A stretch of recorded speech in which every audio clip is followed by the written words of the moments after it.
Welcome party. Everyone in the camp turned toward Merle in surprise at his outburst. What are you staring at? Impatient under their stares, Merle craned his neck and shouted, You were in such a hurry to get back. Did you think I'd leave you all dawdling while I drove off by myself?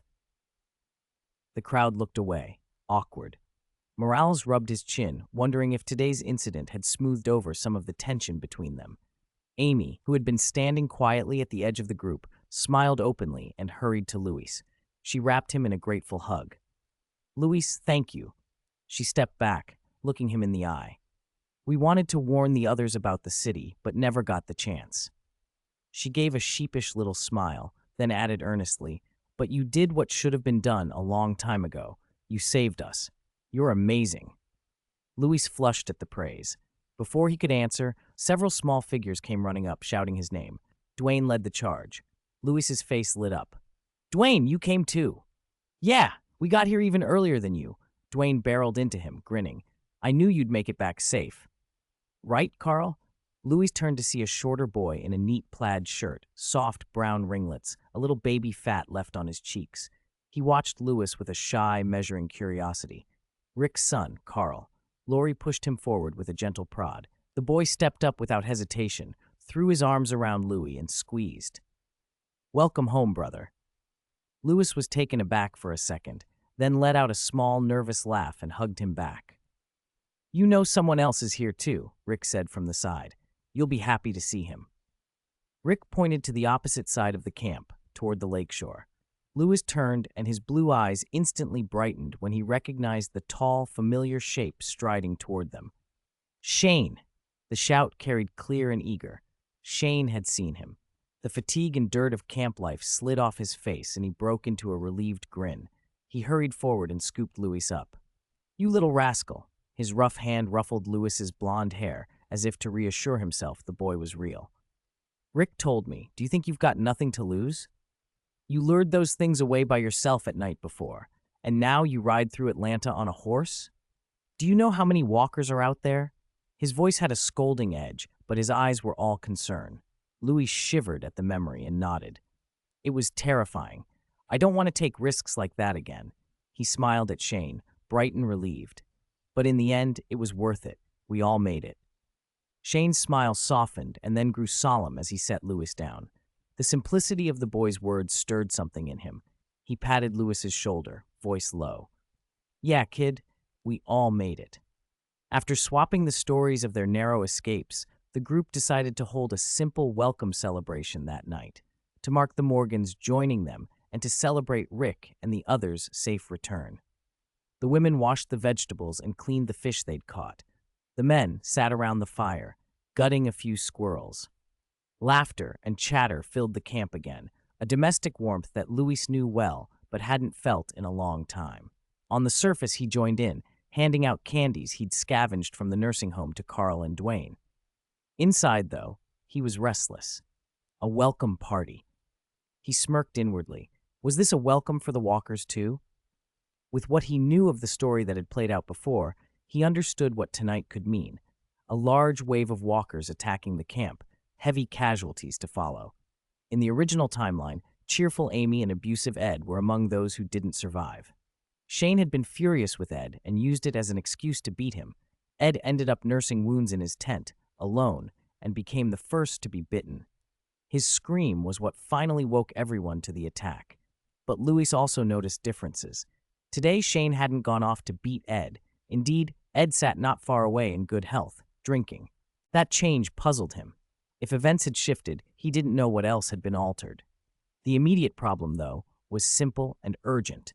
He had to warn the camp and keep everyone alert tonight. As food was passed and the mood warmed, Louis picked up his tray and walked over to Shane, who sat apart with a beer, brooding. He hesitated, glanced at Shane several times until the older man noticed him. What's up, kid? Shane set his bottle down and peered at him. Don't like the food. Louis shook his head and pushed the tray aside. He looked at the laughing faces around the fire and his worry deepened. Is everyone celebrating right now? He asked. Shane blinked, puzzled. Yeah. Why? If everyone's celebrating, then who's on watch? Louis pressed. What if the firelight and the noise draw walkers? What are we going to do then? Several adults turned to look. Most dismissed the boy's fears as the after effect of his recent experiences. Don't worry, kid. The camp's safe, Dale said, taking a sip of soup and smiling gently. I'll stand watch after I finish eating. Besides, we're far from the city. There won't be many walkers out here. Louis didn't relax. If anything, his expression hardened. He lowered his gaze, like someone with something heavy on his mind who wasn't sure how to say it. Rick watched him closely, remembering his earlier conversations with the boy. He didn't believe Louis would worry needlessly on a night like this. Louis, Rick said, serious now, leaning in. Have you seen something? Is something wrong? Louis had been waiting for Rick to ask. He nodded once, then, encouraged by the adult's attention, delivered the only answer he could trust.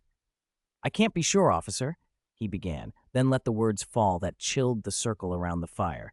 But I think the walkers might already be very close to us. 42. Camp Defense Battle. Louis's words were like a bucket of ice water thrown into a hot frying pan, instantly cooling the warm chatter around the campfire. Conversation stopped.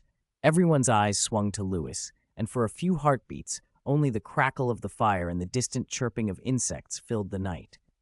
Louis, why do you think that? Rick's blue eyes went serious as he pressed for an explanation. Louis wore a solemn expression and spoke slowly. Carl told me that over the last 2 days, walkers have shown up near the camp several times. He glanced at Carl, who nodded once and continued. The last time was this morning. A walker even came to the edge of the camp and ate the deer Daryl hunted. Daryl stopped chewing mid-bite and looked up. The firelight made his eyes look sharp as flint. He didn't argue. He lowered his food, a quiet confirmation. That did happen, Shane said with a frown. But we've had strays wander around before. 1 or 2 showing up doesn't prove anything. But they haven't been this close. Louis paused to let that sink in, then pushed harder. Besides, at Harrison Hospital, I heard a couple who escaped from a suburban camp talk about how the walkers found them. His gaze swept the adults around the fire. Their camp was even more remote than ours, no towns for miles. It was safe at first, but later a whole horde found them. What? Morales blinked, stunned. How do they find you? Do they have a homing instinct? Walkers migrate, Louis said evenly. When food runs out, they move. Maybe this place wasn't on their route at first because there were still people living closer in Atlanta or nearby towns. But after everything around the city died off, the walkers didn't starve forever. They'll spread out to find food like locusts. The words landed heavy. It made sense. Walkers hungry and moving to new places. Rick's voice tightened. When do you think they'll find us? Louis shook his head.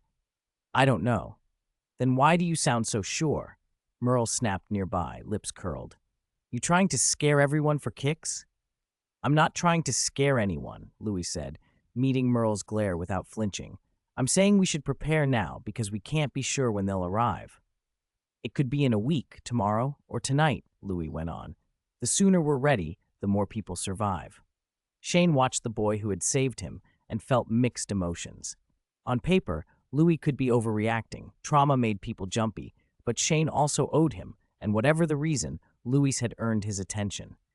He forced a smile and patted the boy on the back. All right, you've obviously thought this through. I've finished eating anyway, Louis said, so I might as well walk the perimeter. Rick, taking the warning seriously, agreed. You shouldn't go alone. Let's check the area together. A small smile finally returned to Louis's face, and he opened his mouth to say he could help. But a large hand smacked the back of his head. Just finish your dinner, kid, Merle grunted. Merle had stood up. Daryl picked up his crossbow and sauntered over to Rick, who was passing out ammo. It was clear they meant to do a patrol. After a moment, Morales secured his wife and kids and, with Morgan, T-Dog, and others, took weapons from Rick to bolster the camp guard. The cheerful welcome party had turned into a tense mobilization. People ate faster, the easy laughter replaced by focused quiet. Amy, who had been sitting on the edge of the circle, suddenly stood up. Oh, God, she cried. Andrea snapped, alarmed. You're not going on patrol too, are you? Amy rolled her eyes. I'm going to the bathroom. A few women laughed, the tension easing for a moment. But Louis's heart raced. He shoved the last bite of grilled fish into his mouth, then slapped his forehead. I forgot to give Rick his hat back. He set down his empty plate and started toward the RV where Rick had been sitting. He meant to hand back the hat, but his pace picked up. Something in his gut told him to move faster. Amy stepped down from the RV, calling over her shoulder. Does anyone have? She turned, stopped, and then heard a voice behind her scream, Watch out! She spun and saw a rotting, misshapen face lunging at her. A walker had somehow crept up behind the RV and was throwing its bloody jaws toward her arm. Lewis didn't hesitate. He grabbed the weapon at his waist and charged. 43. Muggles versus Zombies. When Louis's sharp warning cut through the night, everyone turned toward the sound just in time to see a hair-raising sight. No, Andrea by the campfire screamed, her pupils shrinking with terror. How could this be? How did a walker get in here? Hearts leapt into throats. Rick and Shane drew their guns almost at once, but the angle was wrong and there wasn't time to adjust. Time seemed to slow. Amy could clearly see the thing's yellowed teeth and the foul slime dripping from its mouth. Her mind went blank. She froze, unable even to scream. Then, whoosh, a clear whistling sound cut through the chaos. A peculiarly shaped 3 flew in despite being launched later, and it struck the walker precisely through the temple. Poochie! The walker's lunge froze, its momentum carrying it forward and pinning it to Amy. The lethal jaws snapped shut on nothing but air. What had happened? For a beat, the camp was stunned into silence, as if hit by a body-bind curse, every face blank and unable to process what they'd just seen. Did that kid Louis just save Amy? He used some kind of dart to take down a walker? The pale moonlight fell across the blond boy standing by the fire. His face, usually touched with boyishness, showed nothing now, only a calm that made hearts skip. With a casual flick of his wrist, the black nylon cord attached to the 18 snapped taut. As if it had a life of its own, the weapon, still lodged in the walker's skull, came back into his hand with a soft swish. He wiped the filth from the 18 with practiced ease, movements smooth and natural, as if he'd done it 1,000 times. Hey, friends, someone shouted. Glenn, his voice cracking as he broke the spell. Having seen Louis's odd talents back in Atlanta, Glenn was the first to recover. I know you're all stunned, but isn't there something more important than gawking right now? Of course, Pizza Boy, Merle growled as he blew the head off another walker emerging from the trees with a single shot. They must be lining up to get some dinner. Only then did the others snap to. Amy slumped to the ground, her heart pounding so hard she felt like she might choke. The cold, foul-smelling body of the walker lay across her legs, but the expected terrible bite hadn't come. Seconds later, the scream she'd been holding in burst out of her. Ah! The rush of escaping death ran through her like electricity. Tears sprang to her eyes. Her whole body trembled. Amy. Andrea was the first to react. She lunged over, kicked the corpse off her sister, and wrapped the terrified, senseless Amy in a fierce hug. Amy's scream had also become the alarm. It's a horde of walkers. Rick's voice went hard, but he stayed in control. He barked orders. Everyone stay calm. Morales, Morgan, get your families and the women to the RV. Dale, Glenn, take the roof. Merle, Daryl, hold the left flank. T-Dog, Jim, you take the right. He flipped the safety off his rifle. Shane and I will take the front. Wake the hell up, Shane roared, firing 2 quick shots at the walkers pouring out of the dark. If you want to live, grab your weapons. Figures swayed out of the woods along the camp's edge, drawn by firelight and voices. The horde had found them. Thanks to Louis's earlier warning, most of the able-bodied in camp already had weapons and were mentally ready, so after the first jolt of panic, the group formed a fragile but workable defensive line. Bullets stitched the night. People holding guns shouted as they pushed to the perimeter, using their bodies and firepower to shield those who couldn't fight. Get up there! Morgan, Morales, and a few others laid down covering fire, while the elderly, the weak, the women and children were hustled into the RV and onto its roof. Rick and Shane, former partners, worked like a single unit, back to back, firing in turn, picking off every walker that got too close. The Dixon brothers' side of the fight was louder. Merle took out the lead walkers with a few bangs, then tossed his empty pistol aside and seized a heavy fire axe, charging into the mass like a human tank. Daryl, calm and efficient, moved constantly. The 15 in his hand was as steady as a part of him. Bolts slipped out one after another, finding skulls from shifting angles. The rest provided fire support, maybe not all perfect shots, but they covered each other and held their ground. "I'll help." Lewis raised the 18 symbolically, but a big hand landed on his shoulder. "You stay put, kid." Morales shoved him toward the RV roof. "Get up there. This isn't your fight." "Lewis, get up here." Dale waved anxiously from the roof. Under the group's insistence, and what felt like enforced protection, Louis was shepherded onto the RV roof. "Thank you, Lewis. You saved Amy," people called. "You've done enough, 23. Leave the rest to us." Lewis felt a flicker of amusement at their gratitude. He'd only meant to make a gesture. He hadn't planned to fight. He'd already spent energy pretending to be the camp's medical genius at the nursing home that day. And finishing the night by saving Amy with an immortal from the heavens kind of shot was more than enough. With plenty of fighters holding the line, there was no need for him to risk himself. Still, thinking of when he might reach the Dumbledore Peak realm and face a proper wizard versus walker battle made him a little wistful. Not joining the front didn't mean he did nothing. "Grandpa Dale, can I borrow your binoculars for a moment?" he asked. "No problem, 23. Be careful," Dale said. Louis took the binoculars, lay down on the roof edge, and began to scan the battlefield. He wasn't relying only on the optics. Since discovering a possible talent for magical creature affinity, he'd been trying to use magic to sense living things around him. At Harrison Hospital, he'd felt Paul's flickering but stubborn life force. At the time, he'd chalked it up to practicing Episci, but now he suspected it was part of his gift. Humans were animals, too. Concentrating, he could vaguely perceive the auras of the walkers, nothing like the warm, bright clusters of living auras, but like moving black holes, cold, decaying presences full of silence and chaos, like dementors that sucked happiness from the world of Harry Potter. Dementors? Louis's mind wandered for a second to whether a Patronus charm might repel a 17, but now was not the time for theory. He forced his attention back to the fight. He saw, behind a patch of bushes on the camp's left, an extremely faint but definite Dementor-like aura skulking close. He trained the binoculars there and saw a straggler slipping toward the back of Jim, who was reloading. "Jim, watch your back!" Louis shouted at the top of his lungs. 44. All survived Jim, in the middle of changing his magazine, jumped at the words. He spun around and came face to face with a rotting walker.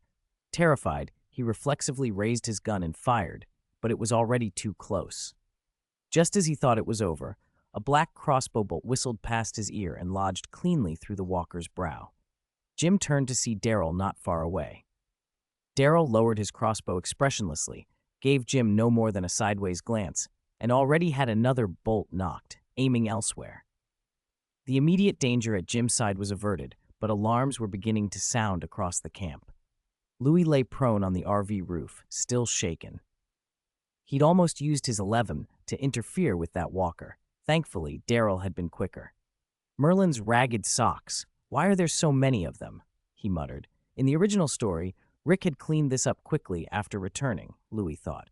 Now he swept the camp, trying to spot weak points. Behind the RV, near the woods, Louis called. Two walkers were slipping out of the tree line into a shadowed blind spot below. On the roof, Dale and Glenn swung their guns and clubs toward the threat, but before they finished lining up a shot, a sharp gunshot cut the air. Bang! One of the walkers dropped with half its skull blown away. Louis looked up to see Andrea had somehow climbed onto the roof. She held a silver handgun with both hands, her blonde ponytail whipping in the night wind. The bite marks on her face were gone, but her eyes burned with fury. It was Andrea, Louis realized. She'd made her sister Amy hide in the RV and then come up with a gun. "Stay away from us, you sons of bitches." The fact Amy had almost been bitten had unleashed Andrea's suppressed rage. She fired again, but nerves and unfamiliarity made her miss. The round ripped past a shoulder and into the darkness. The remaining walker, spurred by the noise, lurched forward. Before Andrea could squeeze off another shot, a dark blur flew from beside her like a spear. Poochie, a metal mop handle with a sharpened dagger taped to the end, punched through the walker's skull and pinned it. Jacqui, the short-haired black woman who'd told Merle off back at the department store, stood over it, breathing hard. "Ugh, these things are disgusting," Glenn said, pulling back the bat he'd meant to use. Good thing we didn't let them get close. He gave Jackie a thumbs up. Great job. Dale, who had been watching quietly with his shotgun, walked over to Louis and in his gravelly but steady voice said, Kid, we've got this. Go inside the RV. Don't stay out here. Louis opened his mouth to protest, but Jackie joined them. I heard from Glenn you set a trap in the city with an alarm clock and drew some of them away, she said, not sounding condescending just because Louis was a 7. You're smart, better than a lot of people who only use guns or act on impulse. If you have any ideas to reduce casualties or deal with them faster, tell us. We trust your judgment. Andrea, still dusting herself off, added, Even if my aim's not great yet, there's always something I can help with. Glenn saluted half in jest. At your service, Commander. Dale looked at the three of them and, smiling helplessly, said only, But whatever you do, 7, remember your own safety first. Louis felt his chest tighten. He had a plan, but he hadn't expected to win their trust so fast, or to become an impromptu commander. This was the best possible outcome. He took a breath, set aside any pretense, and focused. His blue eyes glittered in the firelight. All right, next. The battle surged. Walkers came in waves, far more than anyone had estimated, but this time the course of events diverged from the original story. From the RV roof, Louis watched the battlefield through binoculars and barked calm, precise orders. Rick, 10 o'clock, by the pickup, 3 of them grouped up. Watch for a flank. Glenn, Andrea, that patch of woods to the left, something's coming fast. Multiple. Warnings weren't enough on their own. The fight changed in an instant and accidents happened. In the firelit shadows and unseen blind spots, odd little things began to occur that no one could explain. A walker lunging at a survivor trips and falls, giving the survivor a clean opening. Someone about to be overwhelmed gropes and finds a heavy crowbar at their feet just in time to fight free. The gunshots, groans, and human shouts mixed with those tiny, uncanny favors that felt like luck. No one on the ground noticed how unlikely those coincidences were. Everyone was in the thick of it, adrenaline sharpening every move.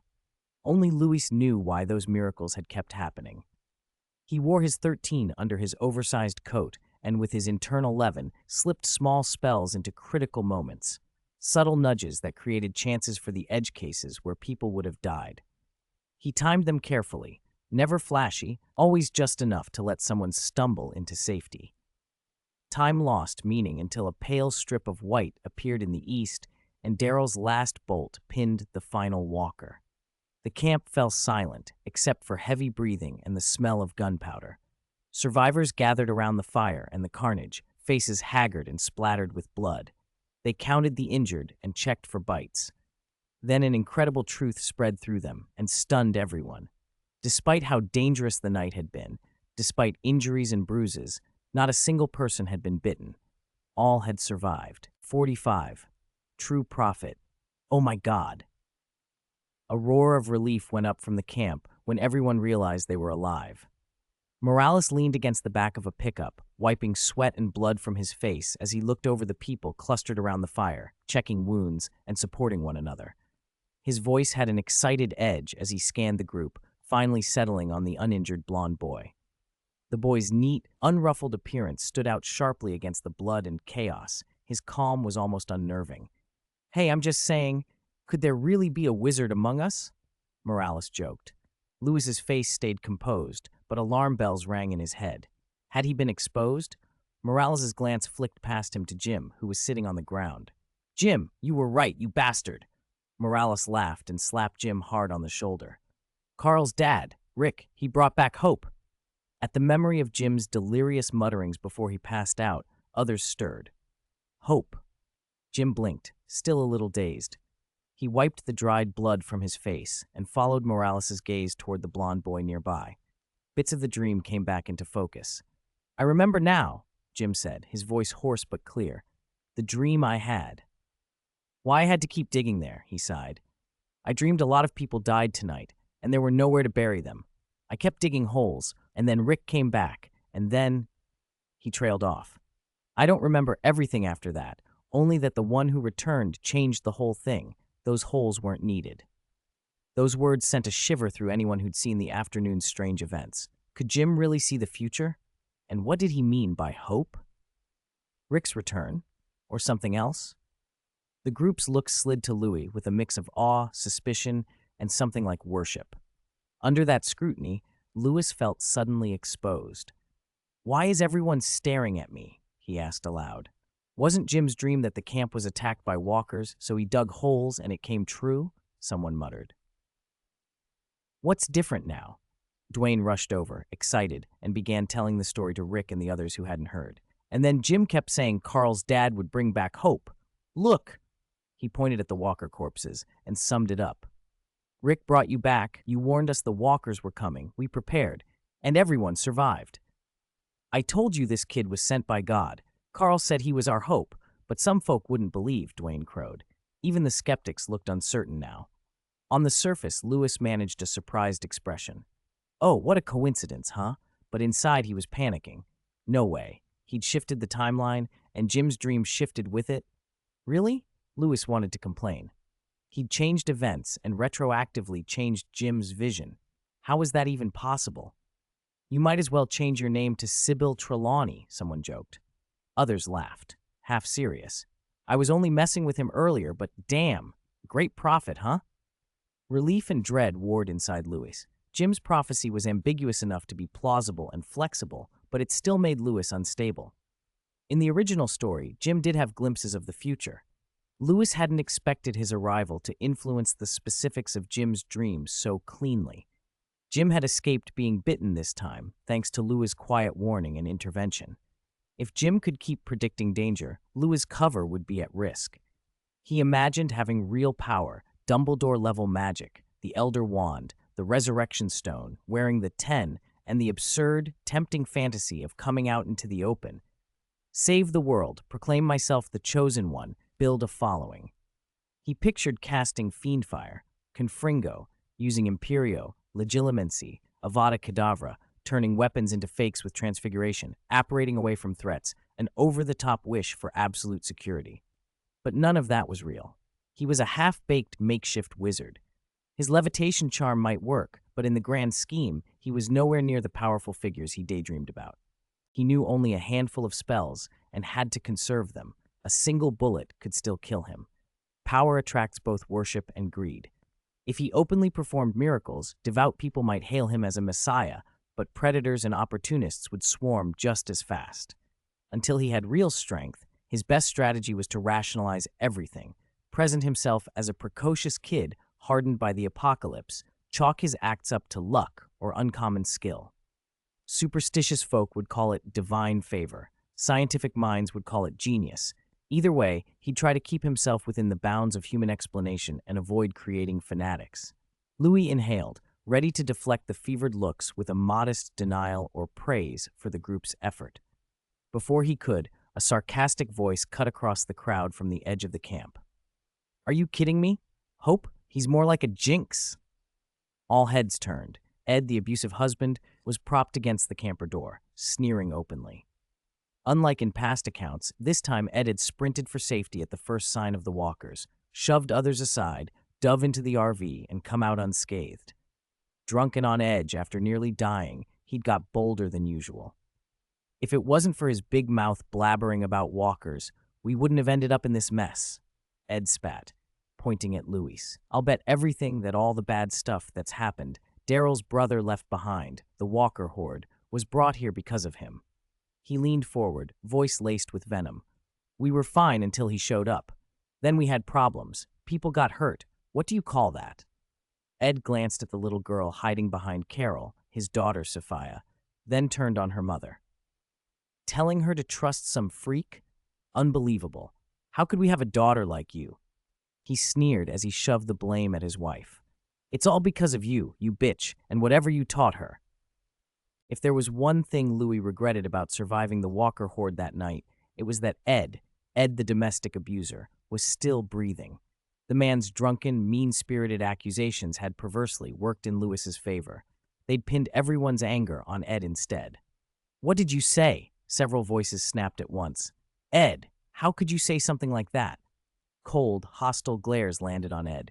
Shane's knuckles whitened on his gun. Rick's jaw tightened. Andrea stepped forward, ready to rip into him, Before anyone else could move, Merle charged with a grin that looked anything but friendly. "Hey, fatso," Merle said, cracking his good wrist as he closed the distance. "What the hell did you just say? Say it again." Ed's face went pale. He tried to back away, but Merle's fist, like a sandbag, slammed into his cheek. Thud. Ugh! Ed screamed as his bulk hit the dirt. Merle straddled him and let go, punching his face and gut until blood sprayed, and Ed curled up, moaning. "You're glad that kid brought me back, huh? While I was out risking my life, you were hiding in your damn car like a maggot." Two more crushing kicks. "And now you have the nerve to show your face? Who the hell gave you the balls?" The women in the camp gasped. Carol went white, frozen between fear and the urge to intervene. "Merle, enough!" someone called. "He's had enough." Andrea tried to step between them, but it did nothing to slow Merle's rage. Shane watched, biting down on his own impulse to join in. Dale and Rick moved to stop it, but couldn't reach in time. Finally, Daryl grabbed his brother's arm. "That's enough. Don't kill him." Merle spat bloody saliva and stood up, leaving Ed on the ground, swollen and groaning. He straightened his torn tank top and sneered. "Useless trash." Shane pushed forward to check Ed and scolded Merle. "You were too impulsive. Even if Ed was wrong, you didn't have to go that far."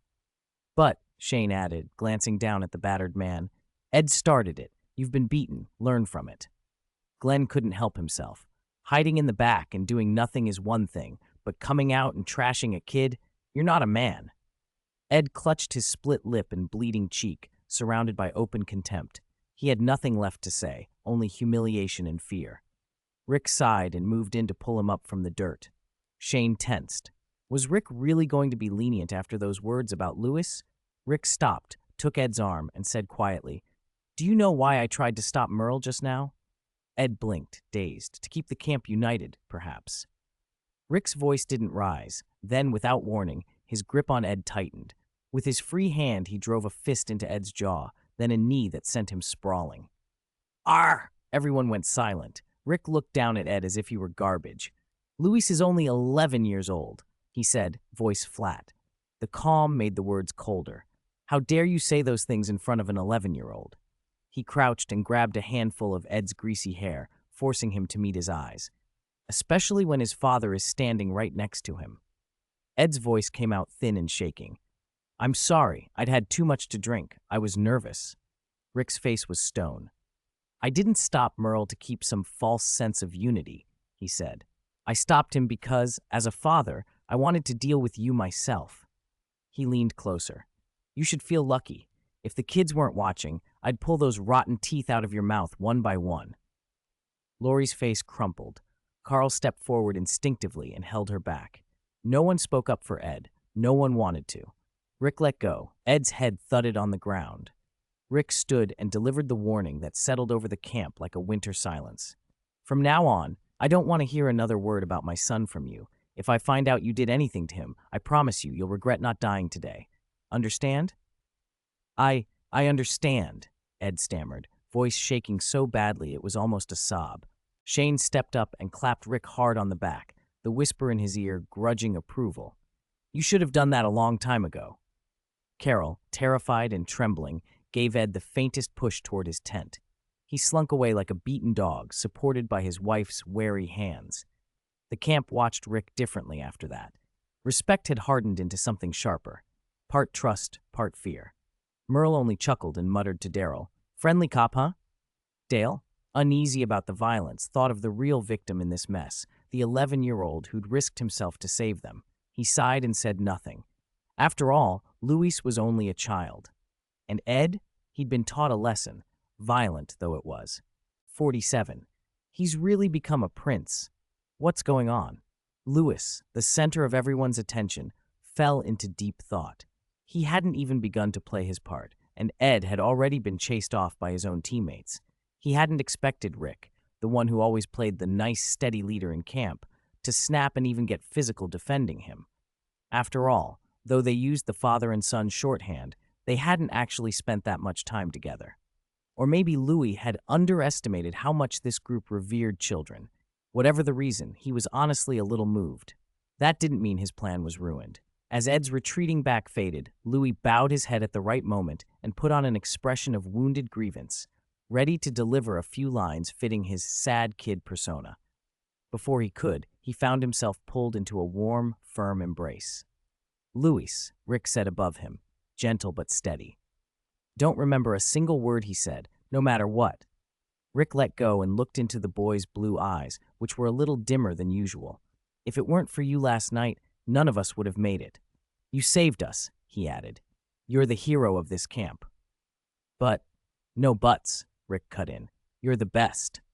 Carol, having settled her husband, came over with tears in her eyes. She crouched and looked at Luis with guilt and apology written on her face. "Oh, Luis, please don't let Ed's words get to you," she sobbed. "I'm sorry on his behalf. He shouldn't have said those things." As a mother, she couldn't accept anyone speaking cruelly to a kid, and she felt ashamed. The others clustered around, offering comfort. "Yeah, Luis, don't be sad. Ed's just a bastard. Ignore him." Luis stood between laughter and tears at their sudden protectiveness. He'd only been in the camp a day. Had he really already won everyone over? The script he'd imagined wasn't going to play out. Amid the comforting voices, he lifted his head. The unease on his face softened, replaced by relief at being understood.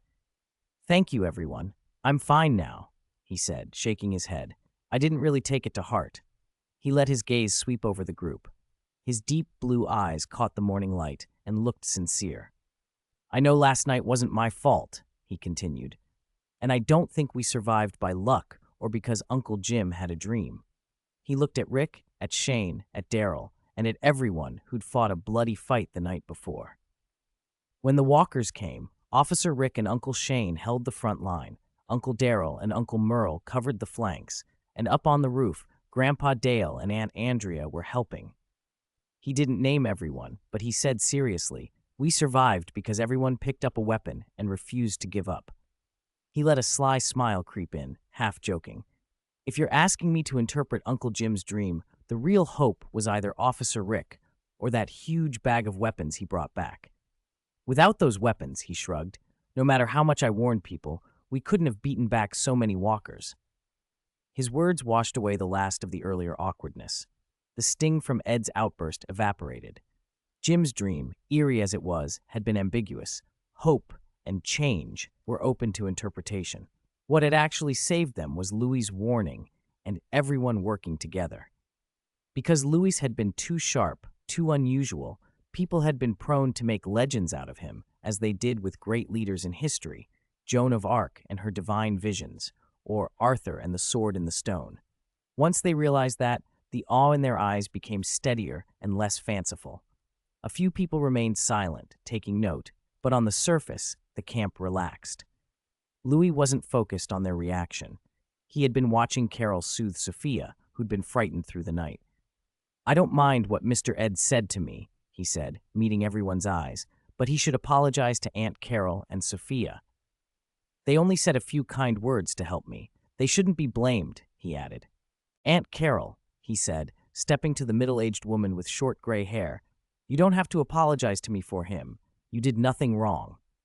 He turned to Sophia, who had been hiding behind her mother, and smiled gently. "And Sophia, I heard from Duane that you called me a lucky star." He winked. "Thank you. That made me very happy." Carol couldn't hold back her tears any longer. She hugged Louis tightly and then pulled her daughter into the embrace. Those watching sighed softly at the sight of Carol's family finding a little peace. "Don't worry, Louis." Shane stepped forward and ruffled his hair. "We'll make him apologize. You don't have to worry." Louis finally showed a relieved smile. Amy came over next, looking much better after some rest, and hugged him, voice thick. "You saved my life yesterday." Andrea followed, voice trembling and eyes wet. "Child, I don't know how to thank you. I can't imagine if we'd lost her." One by one, the others stepped forward to thank the kid who had saved the camp. The mood was warm and tender. Daryl, who'd been quiet, walked up and broke the momentary silence. His sharp eyes studied Louis as if trying to see through him. "You got a keen eye," he said, "and your ears are sharp too. Few people could have found so many hidden walkers in those conditions last night." He paused and asked the question everyone was thinking. "How did you do it?" 48. Gift. Louis blinked and gave the explanation he'd prepared long ago. "Back at Harrison Hospital, I learned some Techniques for training my observation and listening from a patient. I've been practicing them for a while. Harrison Hospital again?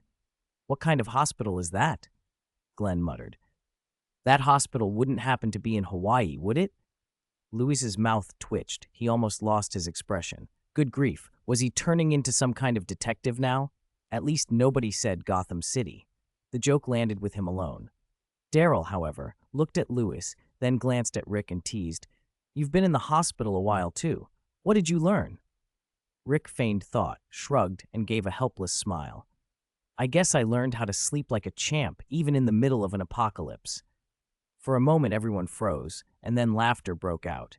Easy, releasing laughter that finally loosened the tension built up over the long night and washed away the sharpness of the earlier argument with Ed.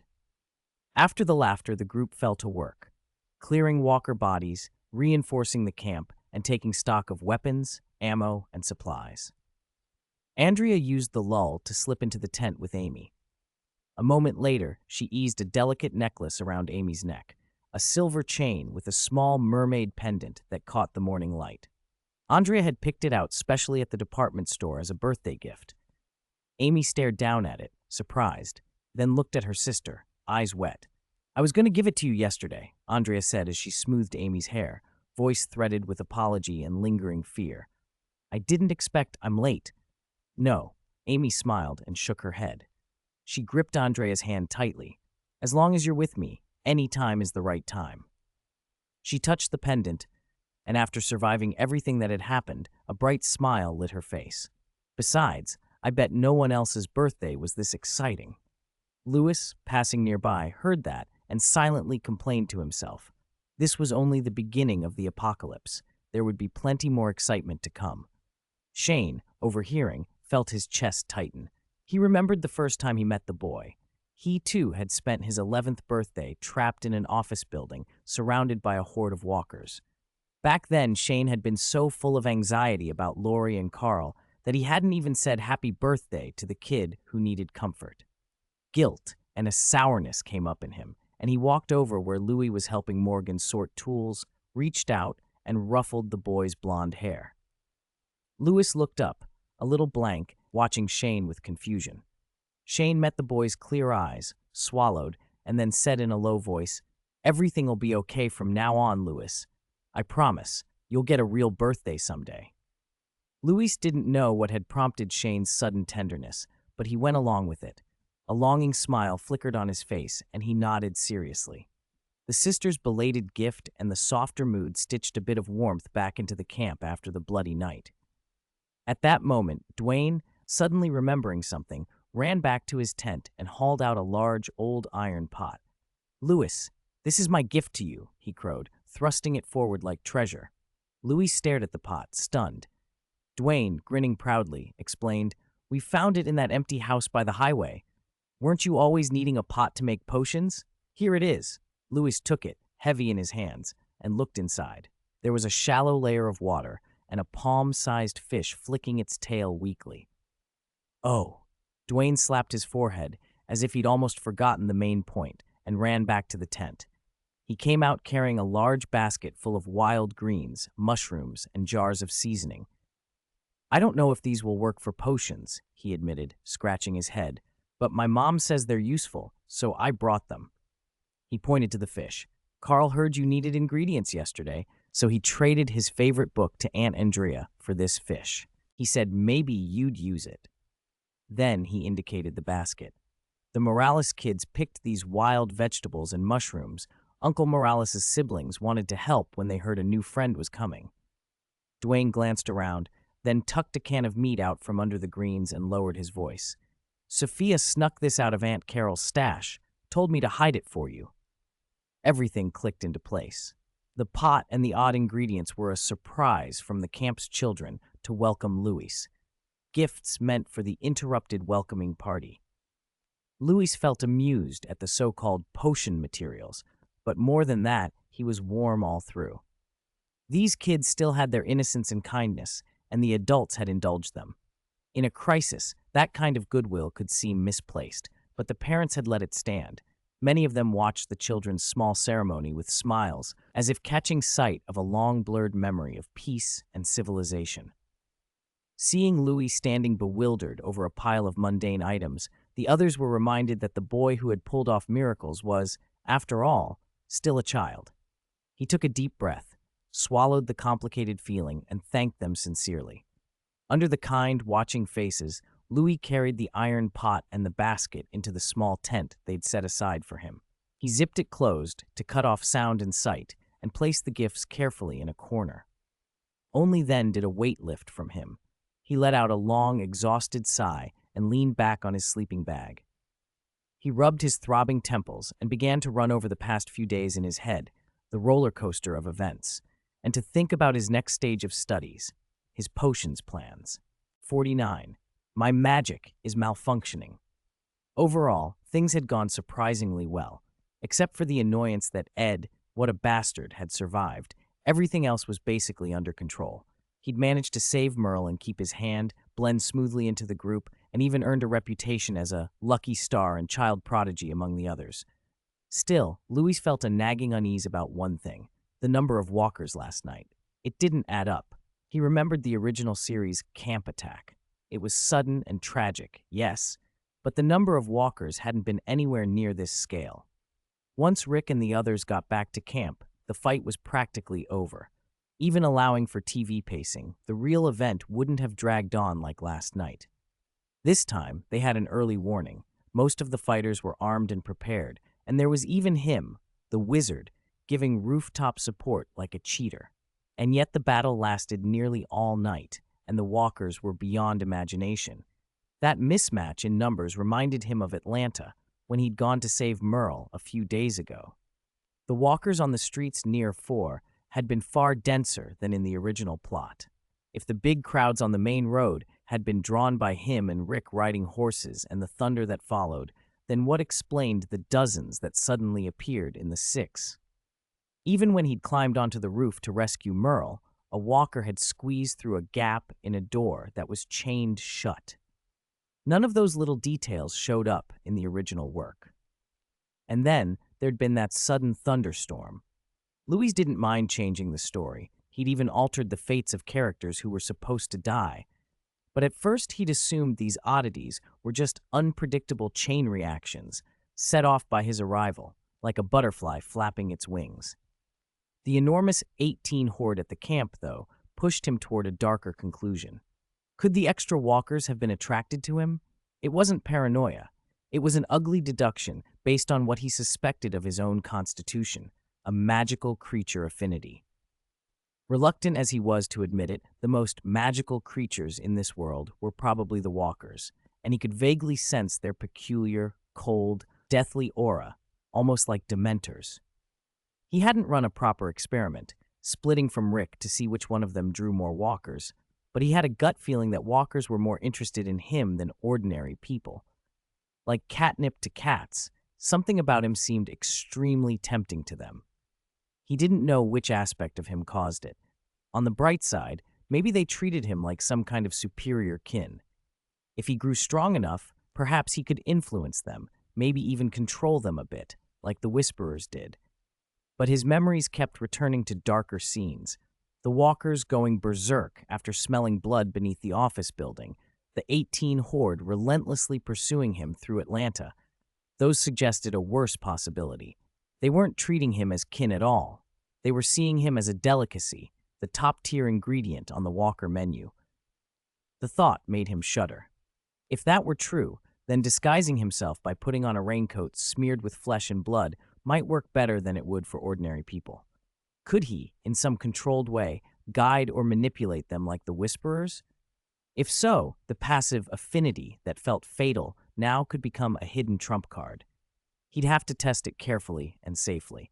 Still, good ideas were one thing, actual power was another. He'd been working hard to learn 21, but he'd really only mastered a few spells. The levitation charm, though, he'd practiced to near perfection, wandless and non-verbal casting no less. That would help with walkers or with support work, but against living people with guns, his offensive options were thin. His charms textbook only covered first-year spells, Aguamenti had been something he'd hardly managed to learn from a second-hand practical magic compendium. He was lucky the previous owner of that compendium had scribbled margin notes all over it. Without those notes, he wouldn't have picked up even that amateurish survival trick. Even so, he could only condense a bit of fresh water for drinking. He couldn't shape streams or use water as an offensive tool the way characters in the original work sometimes did. Episki, the healing spell, had been an accidental success. The compendium's previous owner seemed to have wanted to be a healer, leaving dense notes and diagrams beside that entry, and later Dr. Gale at Harrison Hospital had taught him a lot of modern medical knowledge. The two together had let him squeeze past the threshold into competence. Episki, however, behaved oddly. Casting it on others always felt like pushing against an invisible resistance. The result was modest, accelerated healing, and some protection against infection. But when he cast it on himself, it flowed smoothly. The mental cost was far smaller, and small cuts and abrasions healed almost instantly. Was Episki like that in the original Harry Potter books? Lewis, a fan who mostly remembered plot and character, wasn't sure of the finer details. He'd spent too much time reading HP, which piled setting on setting, and now he couldn't tell which limits were canonical. If I'd known I'd transmigrate, I would have read less 13 and more of the original work, he muttered to himself. If the internal versus external restriction on spells existed in canon, fine. But if it didn't, why the difference? Had switching to another world changed spell restrictions? Or was there some fundamental difference inside him compared to the people native to this world? And then, besides the biggest difference, 21, another absurd thought flashed through his mind and made his heart skip a beat. Could it be? The 5. 50. Schrodinger's genius. Everyone in this world carries the walker virus. If you die or get bitten by a walker, you turn. But he, whose soul came from another world, should logically be free of it. Could it be that when the Episki charm is used on people here, it doesn't just mend flesh and blood, but instinctively fights the virus in their blood? And when he cast it on himself, because there was no viral interference, the effect was stronger and the cost lower? No. That's ridiculous. Louis quickly dismissed the idea as fanciful. Putting aside that it was pure conjecture, his system memory made the main function of Episki clear: treat physical trauma. He'd never seen it listed as having detoxifying or antiviral properties. Besides, although he'd been healthy when he crossed over, who could guarantee he hadn't been infected after living here for so long? Maybe I misremembered Episki's limits, he told himself, unable to find a clue. But until I'm sure whether I carry the walker virus, I shouldn't jump to conclusions. Clearing his head, he turned his attention to the few spells he'd actually learned. He'd only half-mastered Aguamenti, and Episki had been acting strangely. The only charms that seemed to work normally, nothing wildly different from the originals, were Scourgify and the levitation charm. Scourgify was just for cleaning, no surprises there. The levitation charm should be straightforward too, except a new confusion bubbled up. His magical talent seemed oddly elastic, or rather, like a Schrodinger's genius. Ignoring his early, fumbling attempts, he'd gone from 0 to wandless, non-verbal levitation charm in under 2 months. Part of that was the doomsday stimulus and his adult soul's comprehension, but that speed and the height he'd reached weren't something ordinary Hogwarts wizards achieved. If Voldemort himself saw it, he'd probably call him too dangerous to live. And yet the process of learning spells had been exceptionally hard. When he cast, his magic output felt intermittent, like looking through frosted glass, hazy and hard to direct. Things those first-year students could pick up in a single class he might wrestle with for days using the textbook and still fail. Even the levitation charm had given him fits. Apart from the initial smooth success, practice sessions always felt jerky and obstructed. At some point, that obstruction had thinned until it vanished. Was it the first time he used levitation to control a stone and crush a walker's skull? Or when he used a metal rod to pierce a walker's eye socket in the hospital? Or when he tried to lift himself and fly on a board? After those combat uses, his control leapt forward, his proficiency skyrocketed, and wandless, nonverbal casting felt natural. Could it be that he only had extraordinary talent for that single spell? Louis considered it. The original books hinted at similar cases. Some wizards naturally excelled at particular spells thanks to personality and experience. Harry with Expelliarmus, Lockhart with Obliviate. Maybe he was a natural levitation prodigy, and constant use for survival made him better. That made sense, but he still couldn't shake the feeling that it wasn't that simple. What exactly was the obstruction he'd felt while casting? Why had only levitation broken through? Too few clues. He jotted the thought down to revisit later. For now, he tucked the mystery aside and focused on what he could control, learning more practical spells. Fast. Things could behave differently in a different world. His magic or method of learning might have changed. The priority was improving his strength and surviving. He opened the Standard Book of Spells, Grade 1. Short term, he wanted to master 2 low-level but extremely useful spells. First, Petrificus Totalis, to add a reliable offensive and control option. This spell gave him clear magical feedback during practice and would be invaluable against both nimble humans and tireless walkers. He'd even sketched a disguise plan: keep pungent potions, homemade smoke bombs, or blow darts on hand. Have his people wear masks or drink an antidote beforehand, then cast Petrificus Totalis while launching the items. Make it look like drugs or special weapons were doing the work. Some logistics, how to explain a teammate's use, distribution, needed ironing out, but the basic idea would give him an openly usable control method while disguised. After all, he already had a reputation as a medical genius. Moonlighting as a field chemist wouldn't be that far-fetched. The second was deceptively simple but strategically priceless in this apocalypse: the Reparo Charm. On paper, it was a first-year mending spell for broken objects. In practice, it was near god-tier survival magic. Tools dull, guns jam, crowbars snap. Reparo was effectively unlimited logistical support. He could make a damaged car drive again, fix a broken walkie-talkie to restore communications, or ensure his rare spellbooks were repairable. Tactically, it was huge. If forced to abandon a hideout, he could sabotage the enemy's gear and then, if he returned, restore his own. He even had a vague memory that if used improperly on a human body, Reparo could do the opposite, something horrific that might act as an offensive option under special conditions. He couldn't remember the details, but if that were true, Reparo could be a deadly trump card. So Reparo belonged at the top of his list. Ironically, it was the one first-year spell he struggled with most, harder even than Episci. If he hadn't managed Scourgify and Aguamenti after many failures, he'd suspect he was a magic idiot. Still, he had to learn it. Its practical value was too great. Those were the short-term goals. Long-term, the defensive spell he most hoped to learn was Protego. Louis flipped to the few lines on Protego in the textbook and stared at the blank page beside it that had no notes at all.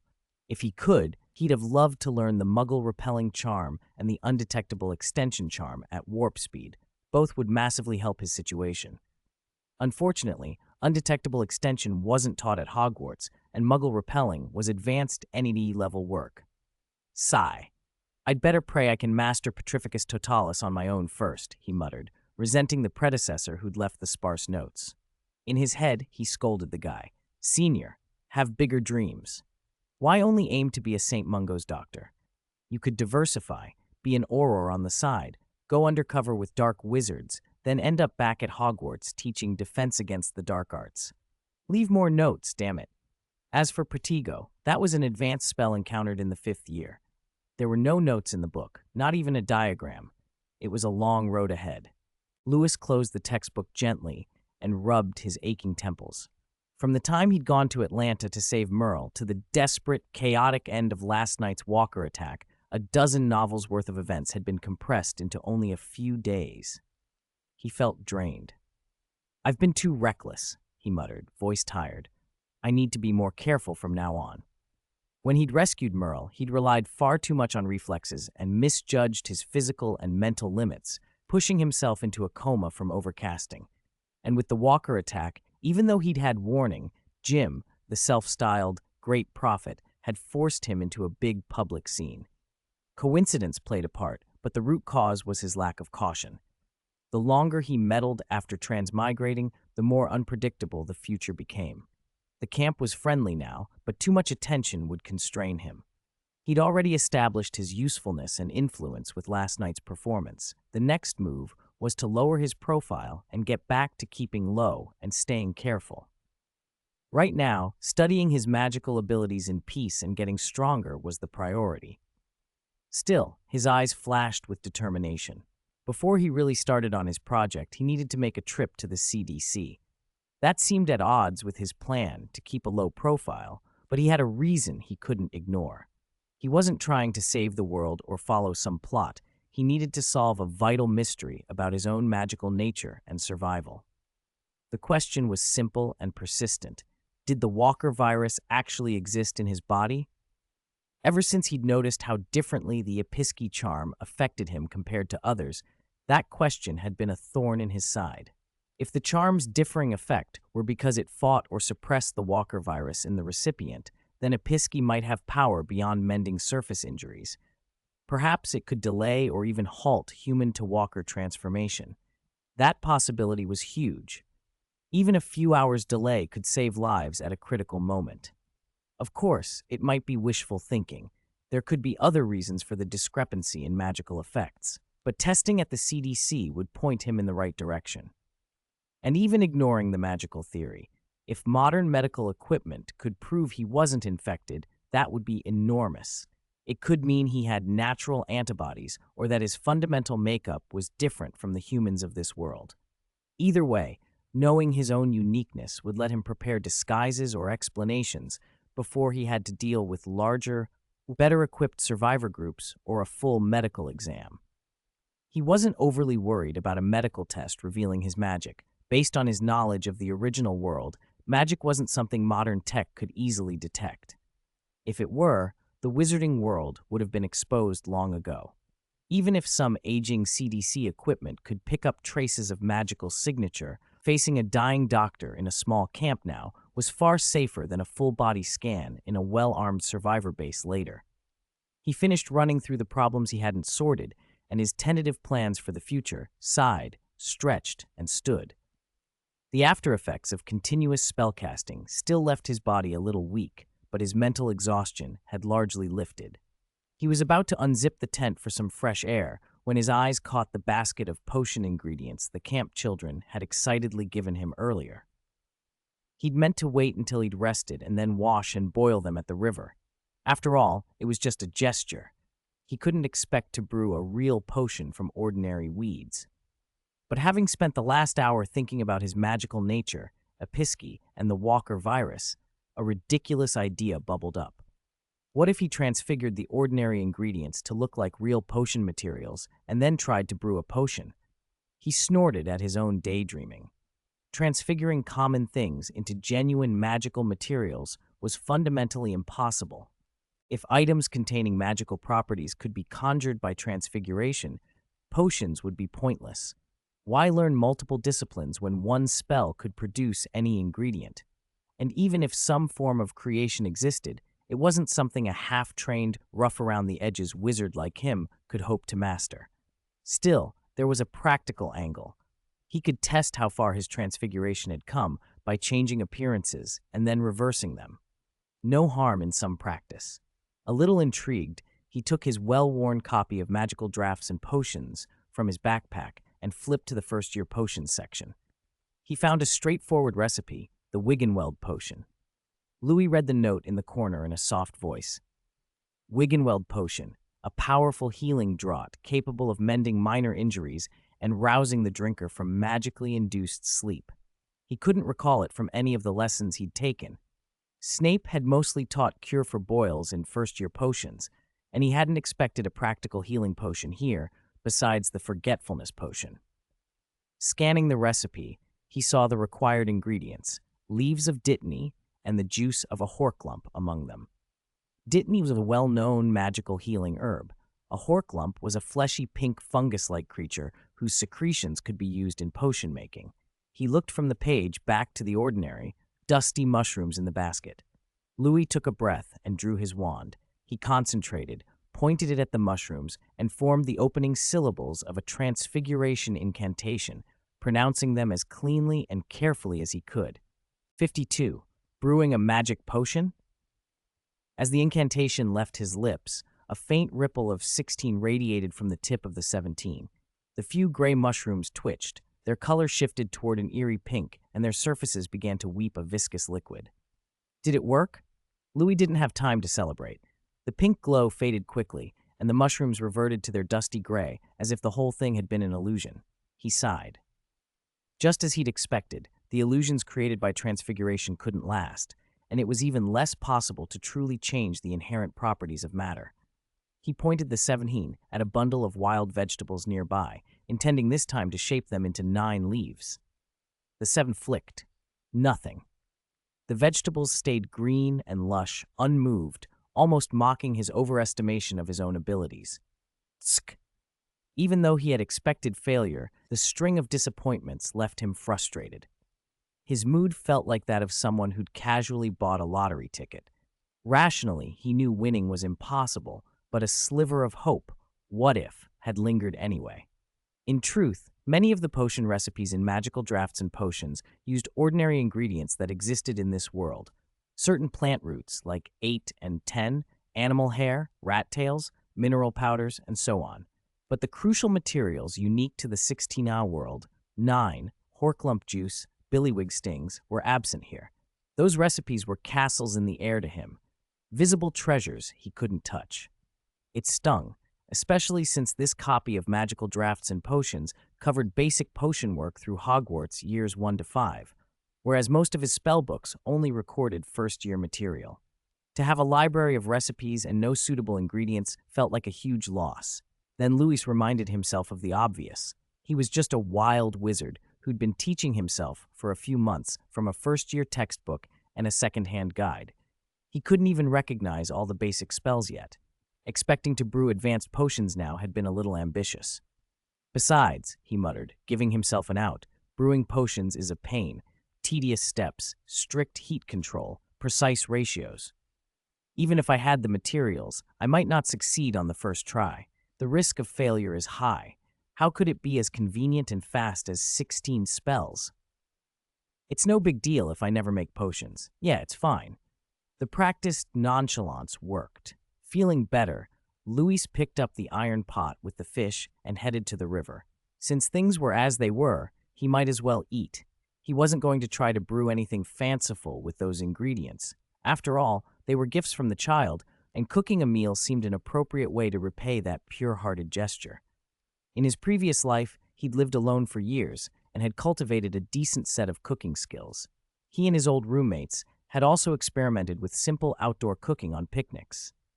He found a flat rock by the river, built a rudimentary stove from a few stones, and gathered dry branches. Incendio, he tried. Nothing happened. Louis tucked the 7 away without fuss and produced a lighter instead. Once he had a steady flame, he returned to the pot. It still held the river water he'd fetched earlier. Though it looked clear, he poured it out and cast Scourgify, washing the pot inside and out. Then he raised the 7 and murmured, Aguamenti. A clear stream of water materialized and filled the pot about halfway. He set it on the stone stove and brought it to a boil. While waiting, he went to the riverbank, gutted the fish efficiently, washed the wild vegetables and mushrooms, tore them into pieces, and opened a can of meat to add later. When the water finally formed fine bubbles, he added the prepared ingredients, then reached into the basket for the jars of seasoning and sprinkled in what felt right. He covered the pot with a lid, borrowed from the RV, and let the flames lick its bottom as the long simmer began. Louis hadn't expected much. Simple ingredients, incomplete seasonings, and no precise heat control. In this setting, as long as it was edible, flavor was secondary. But the result exceeded all expectations. Soon a rich, savory aroma rose from the unremarkable iron pot and drifted on the river breeze toward the camp. Standing by the fire, Louis was stunned. Why did it smell so good? The scent wasn't just the fish. It carried the freshness of the greens and an indescribable mellow note. He lifted the lid and saw the soup had reduced to a milky white, thick and silky. The fish was perfectly stewed, white and delicate, practically falling apart. Emerald wild vegetables and gray-brown mushrooms floated on top, the colors appetizing. The fragrance hit him almost physically. He, who'd been up all night and was famished, swallowed hard. The odd aroma seemed to wash away some of his fatigue and tension. What's going on? I didn't actually brew some kind of weird potion, did I? He scooped a spoonful of the scalding soup and, without bothering to cool it properly, sent it into his mouth. Sss! Ha! The heat soothed his mouth, and an explosion of umami hit his taste buds. The fish's sweetness, the crispness of the greens, and the mushroom's depth blended into a complex, perfect flavor. More strangely, as the soup slid down his throat, a warm current eased through him, dispelling the last remnants of exhaustion and the chill in his bones. By Merlin, this is way too delicious. After the brief spark on his tongue, Louis calmed down. He pressed his hands to his sides, checking himself. The warm current had refreshed him, taking away much of the chill and fatigue, but the effect was subtle, nothing like a real potion's instant restoration. It felt almost psychological, like how someone starved to the bone would feel inexplicably happy after eating sweets. No wonder. It tastes so good it probably isn't a real potion, he muttered. In his memory, potions were for treating illness. He'd never heard of one that tasted pleasant, let alone delicious. But why did it taste so good? He was certain he used only the ordinary ingredients and seasonings the kids had brought. His cooking hadn't been anything special. What's going on? Louis wondered. Could ingredients stimulated by a failed transfiguration become tastier? That made no sense. If it were true, every Hufflepuff would be a transfiguration master. Before he could puzzle any further over how his casual cooking had produced a pot of fish soup that could rival the dishes in Cooking Master Boy, a curious voice came from behind him. Louis, is this the potion you've been trying to make? He turned to see Carl standing a short distance away, eyes fixed on the iron pot and the tempting steam rising from it. Louis didn't know how to explain, so he hedged. I guess you could say that. Do you want to try some? Can I? Carl's face brightened. He hurried over, peered at the milky white broth gently bubbling, and took the clean bowl and spoon Louis handed him. Careful, it's hot, Louis warned. Carl ladled himself half a bowl, didn't drink at once, but leaned close to inhale the rich aroma. He blew on the spoon and tasted it. The calm look that usually sat on his face flickered with surprise. His hand tightened on the spoon. He didn't say anything, just ate another spoonful slowly, as if confirming what he'd just discovered. After a few quiet mouthfuls, he set the spoon down and looked at Louis. This tastes like the cream of mushroom soup my mom used to make before the apocalypse, he said, searching for words. But it's even better than what Mom made. A few more sips melted some of the tension from his shoulders. Then he dropped his voice, suddenly self-conscious. Hey, Louis, don't tell Mom I said that, Louis chuckled. Matching his tone, he leaned closer and replied in a conspiratorial whisper, It's a secret. Then he pointed at the heavy iron pot. But you've got to help me carry this. It's too heavy for one person. This is a little something for everyone. I want Dwayne, Sophia, and the others to have some. Carl set his empty bowl on a nearby rock and stood up to help. Together, they picked up the steaming pot and headed back to the camp. A pot that size couldn't be emptied by just 3 kids. Besides, the aroma had already drifted through the camp, waking appetites. As Louis and Carl approached the fire, a crowd closed in. What's that smell? It's amazing, someone called. Louis, you made this? I can't believe it. People grabbed bowls and utensils. Glenn, closest to the pot, was the first to taste it. He narrowed his eyes with contentment. Is this the potion you brewed? It's like magic. Don't tell me you learned to cook at Harrison Hospital, too, someone teased. Lori, helping to ladle soup, coughed twice at the remark. Sorry, Glenn waved his hands. Still, thanks, Louis. The praise didn't stop. One by one, the group ate, and as the warm soup slid down their throats, the exhausted tightness of the last few days eased. For a while, the camp was filled only with the sounds of slurping and satisfied sighs. Everyone savored the rare comfort, except for someone who was probably recovering, alone in a tent. Morales' 2 kids held their bowls and finished them in a few gulps, then stared longingly at the pot and at Louis. Sophia sipped politely, then used her spoon to shove the biggest piece of fish toward her mother, Carol. Jenny looked at her son, who seemed ready to lick his bowl clean, then at the modest amount left in the pot. She smiled helplessly and gave her portion to Dwayne. After the last ladle was served, people clustered around Louis, chatting about where they could find more ingredients, as if he could produce the same thing on demand. How did you make it taste like this? Did you add something special? Lori asked. Lewis grumbled inwardly. Aside from once trying a failed transfiguration with 16, everything had been ordinary. He improvised.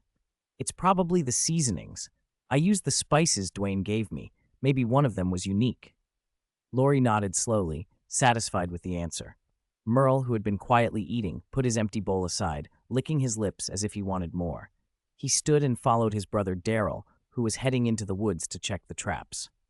After a few steps, Merle couldn't hold back. Hey, Daryl, are we really just staying here? He asked. Daryl didn't stop. Otherwise, we said at the start, get supplies and weapons first, and then, Merle's voice trailed. And then what? Daryl stopped, turned, and looked at him like he'd said something foolish. You expect the two of us to go rob them as soon as they get their weapons back? Look at Rick and Shane. Do you think they're easy targets? And that kid, Lewis, did you forget how he saved you? He sneered a bit. Even if we succeeded in stealing from them, then what? We'd have to look for food ourselves, keep watch ourselves, wash clothes, cook, tend wounds. Do you think you can do that all by yourself? Merle was rendered speechless. Daryl turned and continued deeper into the trees. Merle cursed under his breath but said nothing more and followed. Back at the fire, a more serious problem settled over everyone. Where to go next? The quarry camp was no longer safe. Last night's walker horde proved that. The conversation grew heavy. Rick broke the silence. We need to leave as soon as possible. All eyes turned to him. He considered for a moment, then set his plan out. We can go to the CDC. The Centers for Disease Control? Morales asked, surprised. Is that still working? I don't know, Rick admitted. But if any government facility is still up and running, that's the kind of place they'd prioritize. It could be our best chance, somewhere relatively secure with real defenses. His voice softened with a hope he didn't dare claim. Maybe they're still doing research. Maybe they can find a cure. Shane's face tightened. He was about to argue when another voice cut in, calm and practical. I've been thinking, we could go to Fort Benning. 54. Hitchhikers at night. It was Louis who spoke up. Shane froze for a moment, surprised to hear the thin speak, and swallowed the words he had been about to say. You mean that military base 100 miles away? Lori looked at Louis in surprise as well. Yes, Louis nodded. That was my original plan. He explained methodically. It's far from the danger zone, and as a military base, the Army would be on the front line against the Fifthnes. There's likely to be solid fortifications, plenty of weapons, ammunition, supplies, maybe even order. He listed the advantages of heading for Fort Benning so clearly that Shane's frown gradually eased and even turned into a look of reluctant approval. Then Louis shifted his tone. But after hearing what Officer Rick said and thinking it over, I realized the CDC might be the better option. Why? Shane asked immediately. Louis's first thought had been his own. I still think Fort Benning is safer. Because I thought about something you told me earlier. Louis looked up, his clear blue eyes calm and steady on Shane. Shane blinked. Had he told Louis anything specific? After you saved me, you mentioned the day you went to the hospital to visit Officer Rick. Louis continued. You said the hospital was chaos and you couldn't get Officer Rick out, and one of the main reasons was the military. Shane's expression froze. Louis's tone carried no accusation, only fact. You told me they blockaded the roads, fired on civilians indiscriminately, even shot people who were just trying to escape. The air around them seemed to chill. The others in the camp looked at Shane in surprise. They were hearing those details for the first time. So, Louis said, sweeping his gaze over everyone, even if Fort Benning is a well-fortified base, the Army might not be friendly to civilians. They might see us as a threat or simply refuse to let us in. Also, he added, it's 100 miles away. No one knows what could happen on the road, and we don't know the specific situation there. By contrast, the CDC is risky, but the goal is clearer. Its purpose is to study the virus and save people, so they might be more likely to take in survivors. Shane was stunned. During those 3 days alone with Louis, he had mentioned the chaos at the hospital off and on, guilt and anxiety, making him repeat the story, but he hadn't expected the 17 to remember it all. He thought back to last night. Lewis's early warning had likely saved the camp. Memories flickered through his mind, and his inner scales shifted. After a long breath, Shane let out a helpless smile and walked over to Rick, patting him on the shoulder. "All right, I still think heading downtown is crazy, but you guys have a point." He glanced at Louis with a complicated expression. "Rather than pinning our hopes on an army we don't know, it's better to take the initiative and try to find answers." Rick looked at his old friend with relief and gratitude. "Anyone else have anything to add?" Shane asked, looking around. With the two pillars of the group finally agreeing, no one else objected. One by one, they voiced their support. What could have split the team over the route was quietly diffused by Louis in what seemed an ordinary discussion. They hadn't lost many supplies the previous night, so most had finished packing before eating. With the plan decided, they set out before noon. The convoy was led by Dale's RV. Rick drove the truck, carrying most of the supplies. The others followed in the middle, and Shane brought up the rear in a nimble SUV. To Louis's surprise, perhaps because last night's near disaster had shown the group's strength, the Morales family stayed with them instead of leaving to join relatives as they might have in the original story. That was a relief. Morales was steady and dependable. Louis rode in Dale's RV with Carl, Sophia, Dwayne, and the other children, watched over by Lori and Carol. The journey was far from peaceful. They left the relatively safe 12 area and returned to danger-lined highways. Abandoned cars crowded the road and, now and then, 15s lurked at the roadside. The convoy encountered several groups of survivors who looked unfriendly.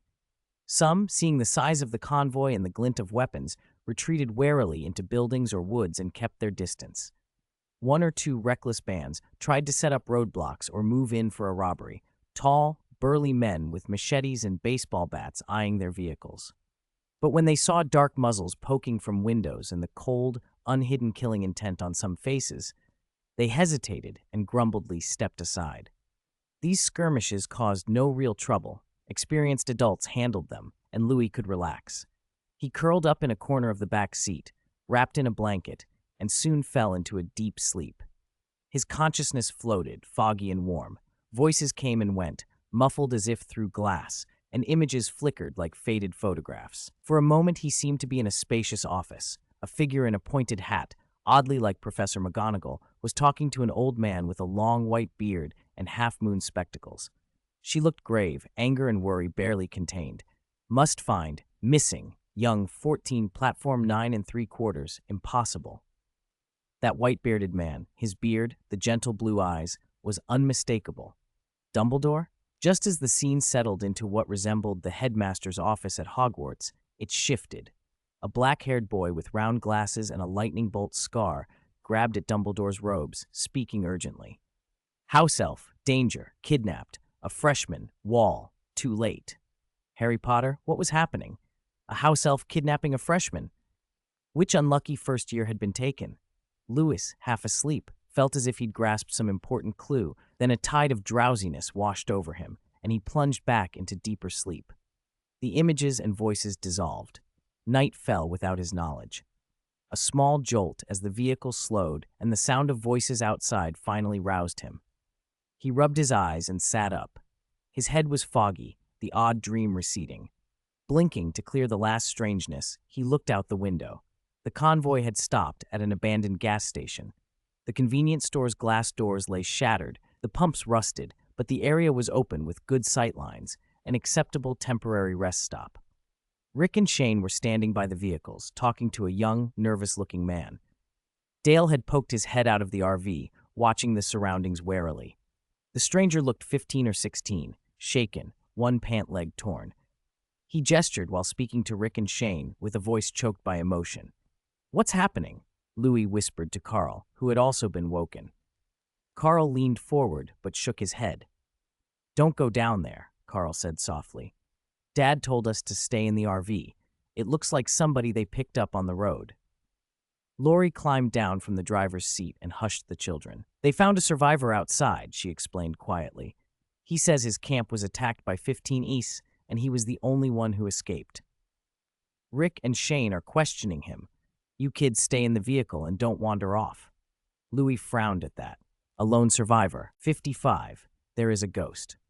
Although Louis was suspicious, he nodded on the surface and didn't press the matter. This wasn't in the original story. In the book, the group, decimated by the Walker horde, hadn't set out until the second day.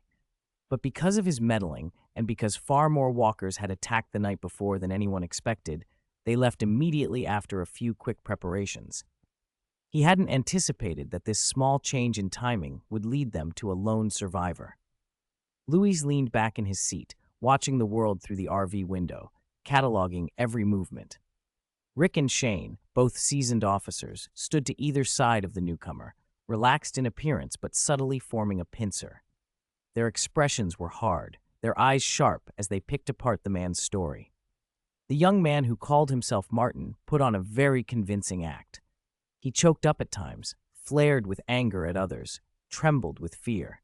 Everything you might expect from someone whose camp had been wiped out, whose companions had been ripped apart by walkers who'd barely escaped with his life. But Louis, equally adept at reading people, sensed something off.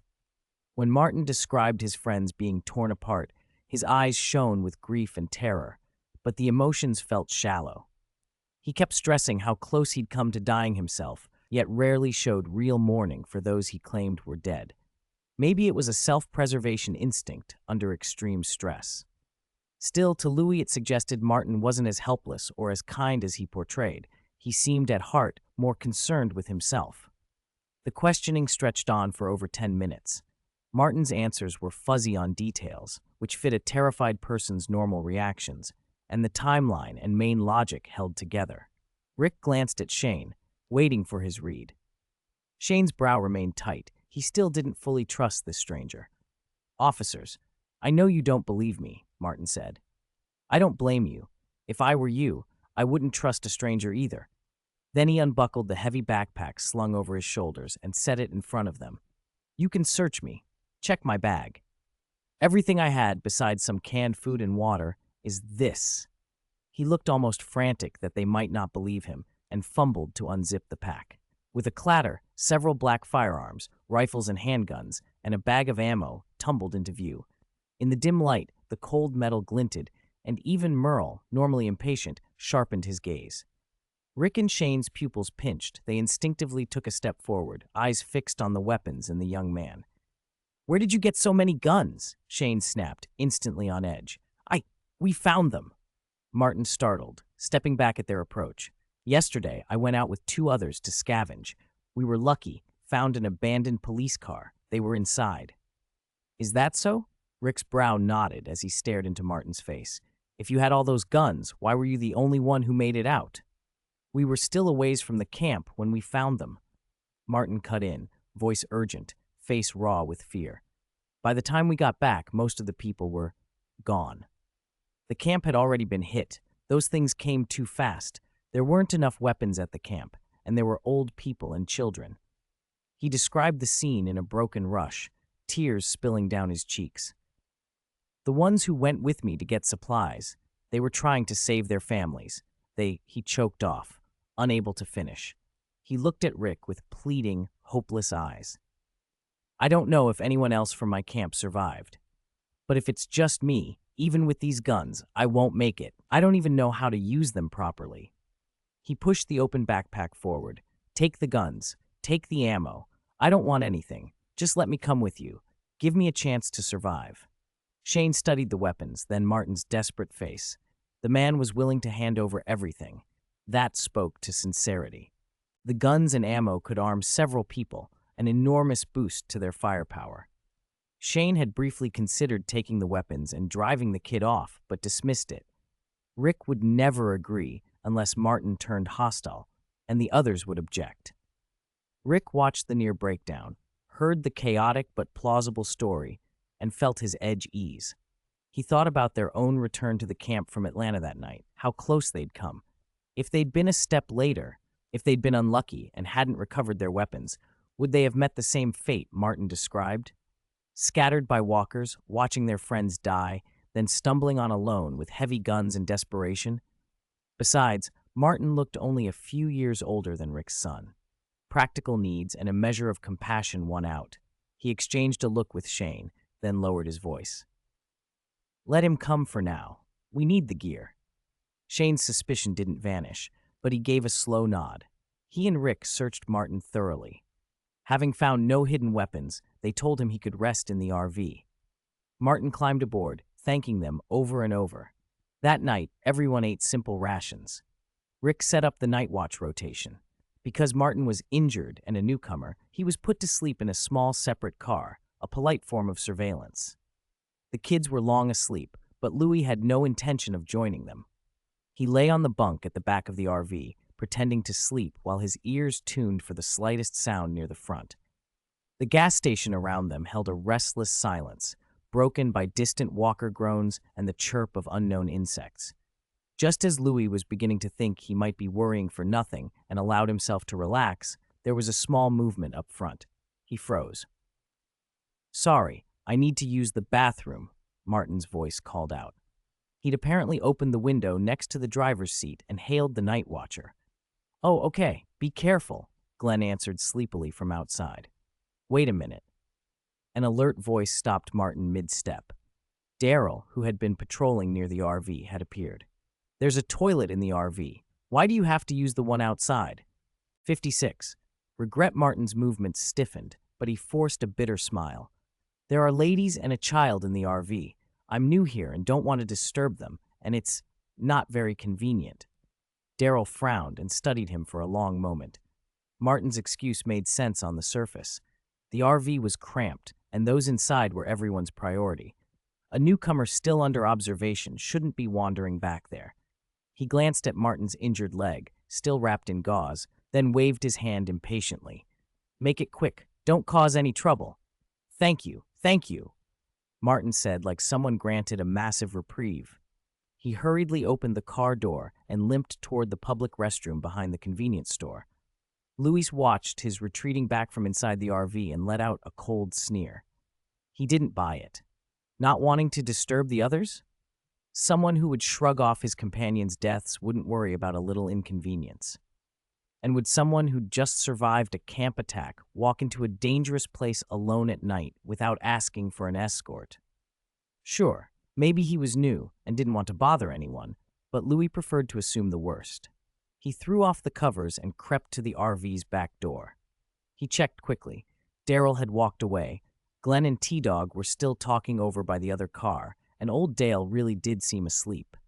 Using the vehicle as cover, Louis slipped into a blind spot, pulled the invisibility cloak from his pack, draped it over himself, and vanished into the darkness. Under the gas station canopy's feeble light and between the shadows of the vehicles, he followed Martin silently. Martin didn't head for a stall. He went to the innermost corner of the filthy restroom, crouched, and fumbled at a loose floor tile. Louis saw him pull out a small black object wrapped in plastic, a walkie-talkie. Everything clicked. A hard, cold light flashed through Louis' eyes. Just as Martin lifted the walkie-talkie and his thumb moved toward the talk button, Louis acted. His wand was already in his hand. Wingardium, he began. He didn't need to finish. The levitation charm seized a stack of tires in the corner just outside the restroom. A second later, a massive tire swung and slammed into the back of Martin's head. Martin didn't even have time to cry out. The walkie-talkie flew from his fingers and he crumpled forward, limp as if his bones had been removed. Louis stepped out of the shadow and gave Martin a hard kick to be certain he wasn't faking. Then he checked the door, listening for any reaction outside. Hearing nothing, he returned to search the man. Tucked into the lining of Martin's boot was a small notebook. Louis opened it under the moonlight filtering through the broken restroom window. It was a crude, hand-drawn regional map and pages of scrawled notes, no ordinary diary. It was a reconnaissance log, survivor outposts and assessments on whether they could be targeted.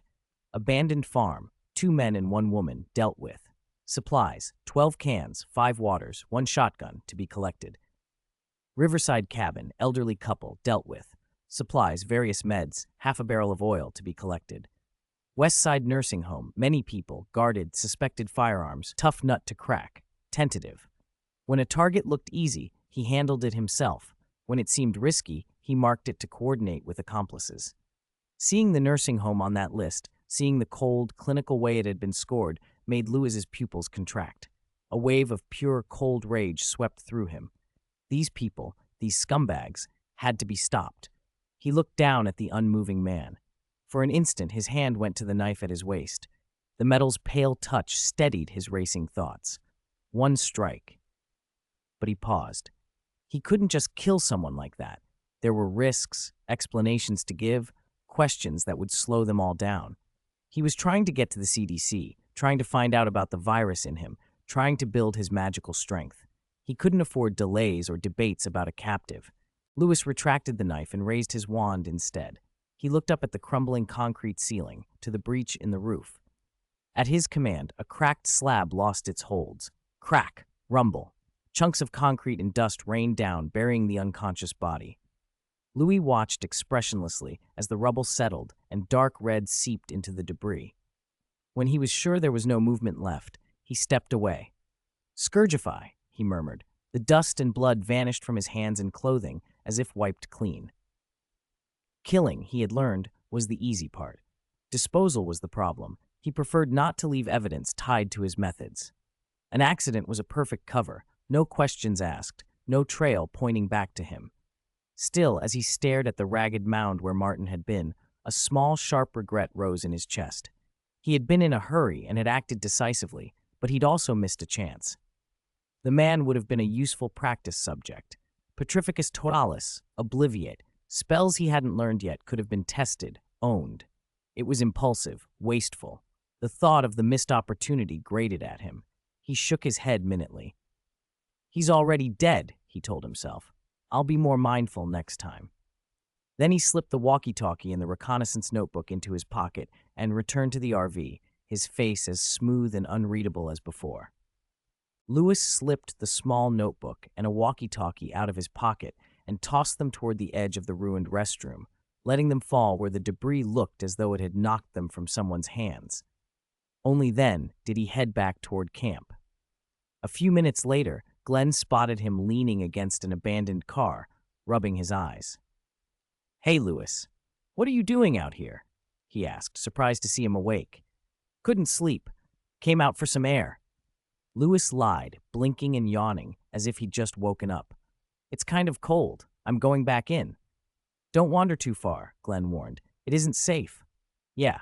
Lewis nodded and hurried for the RV, slipping back into his warm sleeping bag and closing his eyes. His breathing evened out, calm, steady, exactly like someone who'd only been on a short walk. Time passed. Glenn checked his watch and grew uneasy. The new kid, Martin, had gone to the bathroom more than 10 minutes ago and didn't come back. That was too long. After a hesitation, Glenn padded over to the RV door where Daryl was dozing and said, "Hey, Daryl, that new guy went to the bathroom over 10 minutes ago and still hasn't come back." Daryl's eyes snapped open. He didn't ask questions. He roused T-Dog and the others on watch, grabbed his crossbow, and motioned for Glenn to follow. They moved quietly toward the public restroom Martin had been using. Before they reached it, a dry, dust-heavy smell mixed with the faint metallic tang of blood hit them. Daryl froze, then pointed for Glenn to stay outside and keep watch. He slipped into the restroom, staying low. The room was a ruin. A huge section of ceiling had given way, slabs of concrete and broken masonry strewn everywhere. Beneath the rubble, the outline of a body lay half buried. Daryl kicked away some stones and revealed a mangled corpse. Martin crushed beneath the fallen ceiling. An accident? Daryl's jaw tightened. The collapsed ceiling looked convincing, but something made him keep looking. Near the edge of the rubble, half covered in dirt, were a small notebook and a walkie-talkie. He picked up the walkie, switched off. He flipped open the notebook and read. After 2 pages, his face went as cold as winter. "Damn it," he muttered, snapping the book shut. He stepped back toward the RV and barked, "Wake Rick and the others. We've got a problem." Before dawn the next morning, everyone was roused and gathered, bleary-eyed, in the clearing in front of the gas station's convenience store. The mood was heavy. Rick held the notebook in his hand, his face dark. "Daryl found this by the restroom ruins last night," he said. Shane's expression hardened. Whether the notebook had been planted in the restroom or on Martin's person was unclear, and if Martin had it, that would mean Shane had missed it. Rick flipped the pages for everyone to see. According to the entries, Martin wasn't a survivor. He was a raider, scout, and infiltrator. He read bits aloud, references to disposal, instructions to take them, and blunt phrases like fat sheep. The words made people shiver. Fear and anger lingered on every face. "Where is he now?" Lori asked, her voice thin. "Dead." Rick's voice was quiet. "The restroom ceiling collapsed last night. He was crushed inside. It looks like an accident." A few in the group wanted to argue, but most felt a grim relief at having dodged something worse. Morales, however, raised another concern. "What about the weapons he gave us? The guns and ammo? Did we check them?" Everyone's stomach dropped. Shane knelt and picked up a handgun and some disassembled rounds. "The guns themselves are fine. We checked them before he joined. Functional, well-maintained. The problem's in the ammo." He showed them the rounds they'd opened. Less than a third are actually usable. The rest are blanks, mischarged, or rigged so the bullets aren't seated properly. He squeezed a rifle round that looked normal. The bullet head popped off in his fingers.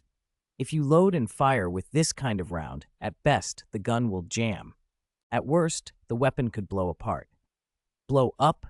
came a chorus of shocked voices. They pictured themselves firing blindly, the rifle rupturing. People thought of wasted lives and narrow escapes. Old Man Dale, who had been quiet, stepped forward. "He's dead," he said.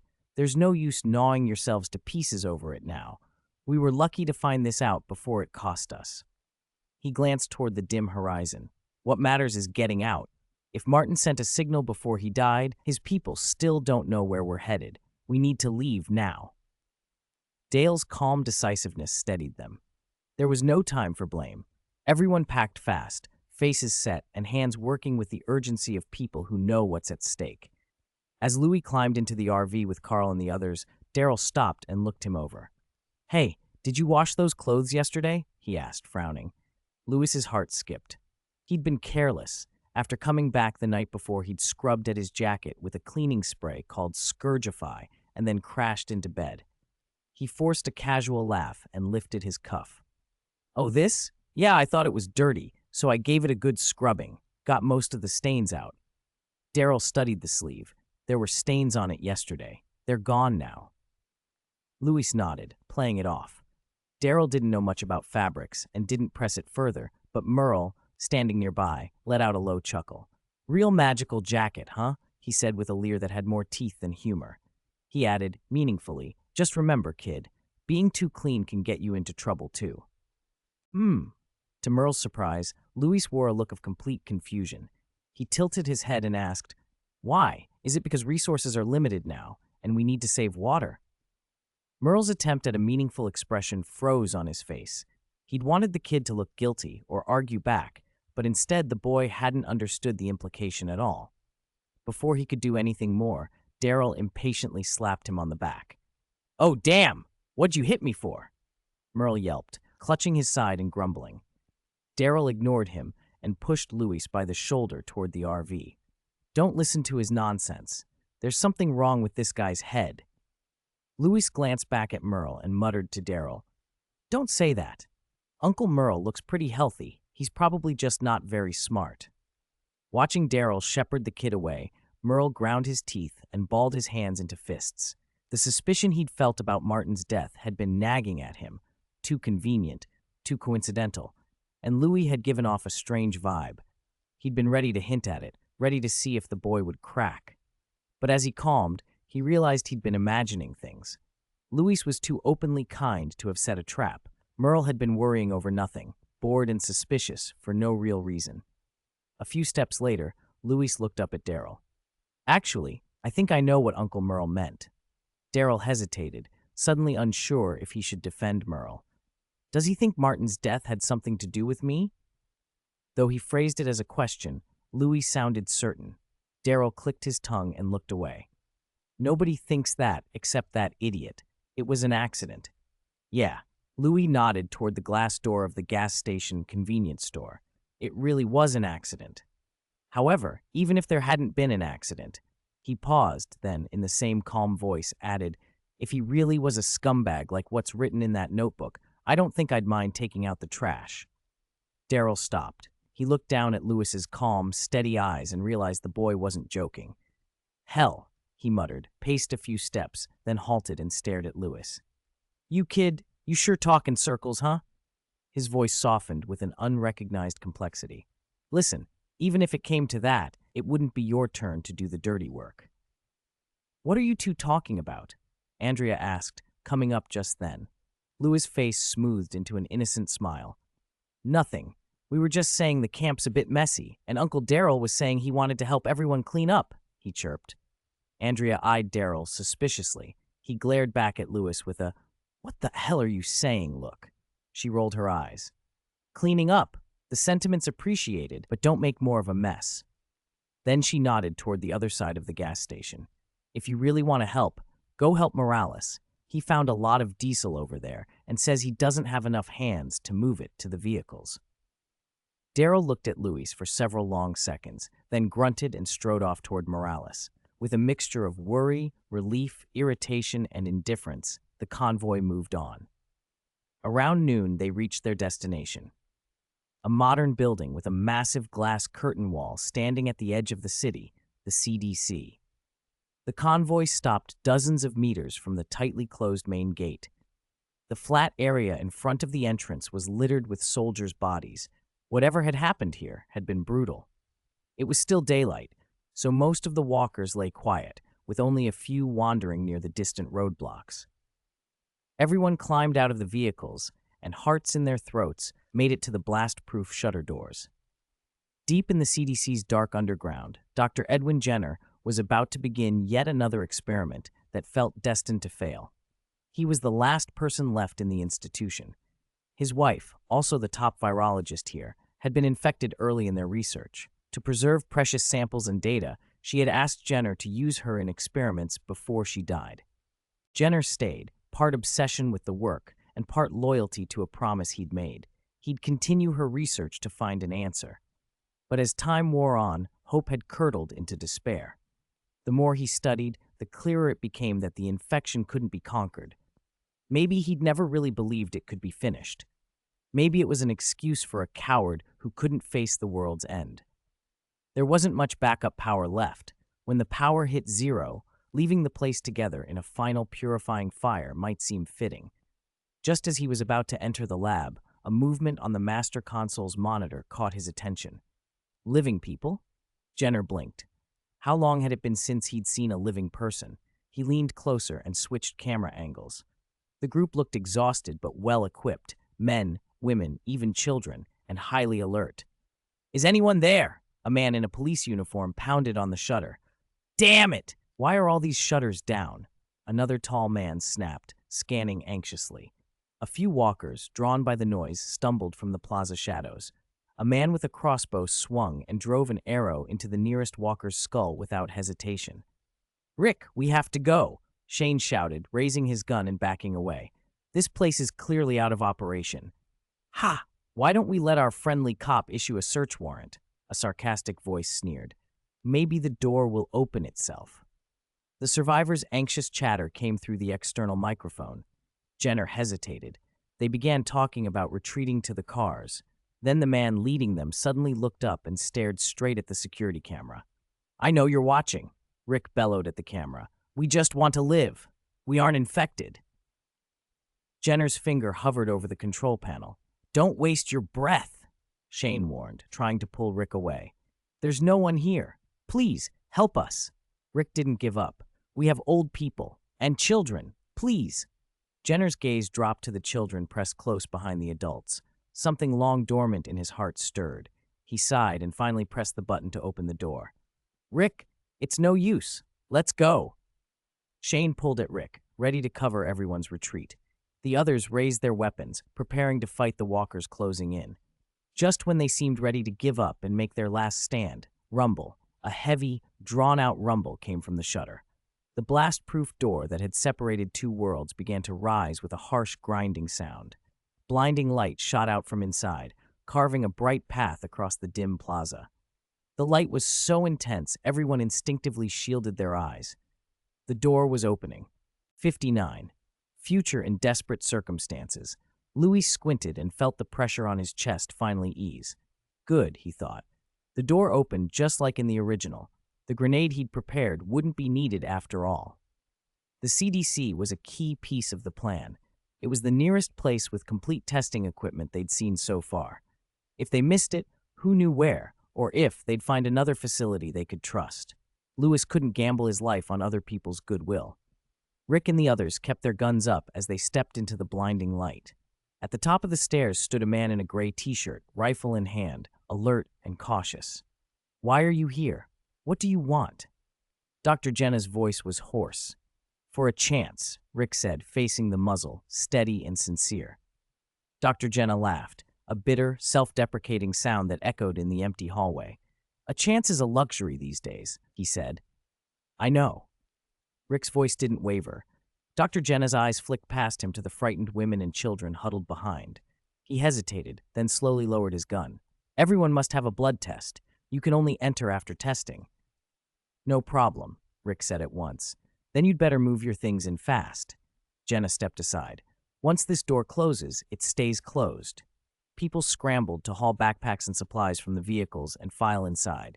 The relief of surviving overwhelmed everything. Nobody thought much about the doctor's words. When the last person crossed the threshold, Dr. Jenna spoke to the ceiling. "V, seal the main entrance." "Understood," an electronic female voice replied. The shutter door descended with a heavy clunk, the locks engaging, cutting off the brutal world outside. The sound set Lewis's pulse stirring. That line, "stays closed," mattered. In the original story, that locked door had nearly trapped Rick's group when the place went into self-destruct mode. Lewis figured there must be a condition. The door couldn't have been truly unopenable, or the previous staff would never have left, and Jenna couldn't have opened it for them now. The only plausible explanation was that the door only locks irreversibly once the facility enters an emergency power mode. If that were true, then right now, the doctor probably had a death wish. He'd said the door would stay closed without planning to open it again. Not because he wanted to kill them, Louis told himself, but because he believed the outside world was hopeless. Better, in his mind, to accept a quiet decontamination here than to keep struggling in a cruel apocalypse. Under Jenna's guidance, they passed through several heavy isolation doors. The place was bright, the ventilation hummed, medical equipment looked intact, and an AI guided them quietly through the corridors. The contrast with the collapsed world outside was so stark, it felt like a jump back to a time before the outbreak. Even Louis found himself a little stunned. They lined up for blood tests. The children seemed listless, leaning on their parents, eyes half closed. "They're just exhausted," Lori said, cradling Carl. "Maybe everyone needs to rest first." "You're right," Dr. Jenna sighed. He didn't insist on seeing the results right away. "Follow me." He led them through a few more heavy doors. When the last one slid open, everyone stopped. Warm air hit their faces. Before them was a brightly lit communal living area. On the long table in the center, clean dishes and several bottles of red wine were already set out. The sight stole their breaths. "My God," Carol covered her mouth, tears springing to her eyes. Jenna didn't seem to notice their amazement. He walked through the living area to a kitchen and threw open a massive freezer. A white blast of cold fog poured out. Behind the door were mountains of intact food reserves. "The cold storage and pantry are still operational," Jenna said plainly. "Sit down. Before we talk about the end of the world, you have the right to a real lunch." The meal felt like a return to the peaceful days before everything fell apart. Warm food, mellow red wine, clean plates. Survivors who'd been on edge relaxed. The table rang with laughter, if only for a little while. With Rick's permission, Carl curiously took a small sip of wine and immediately grimaced at the sour, astringent taste. He leaned over to Louis and muttered, "This is way worse than that potion you make." Louis said nothing. Morales, Glenn, and the others nearby burst out laughing. They ate, they drank, and for a moment the weight of the world receded. Rick noticed Dr. Jenna sitting apart, looking remote. Morales raised his glass first. "Seems we forgot to thank our host," he announced. "A toast to our host." They raised glasses to Dr. Jenna. After a few rounds, Shane set his glass down, glanced at the laughing group, then at Jenna drinking alone. He wiped his mouth and cut the cheer. "Doctor, when are you going to tell us what happened here?" Shane asked. And why are you the only one left in a place this big? The laughter died. Morales tried to smooth things over. We just escaped death. Can't we enjoy this Merlot first? There's time for questions. It's fine. Dr. Jenna's voice was flat. After the disaster, many people left. They went to look for family.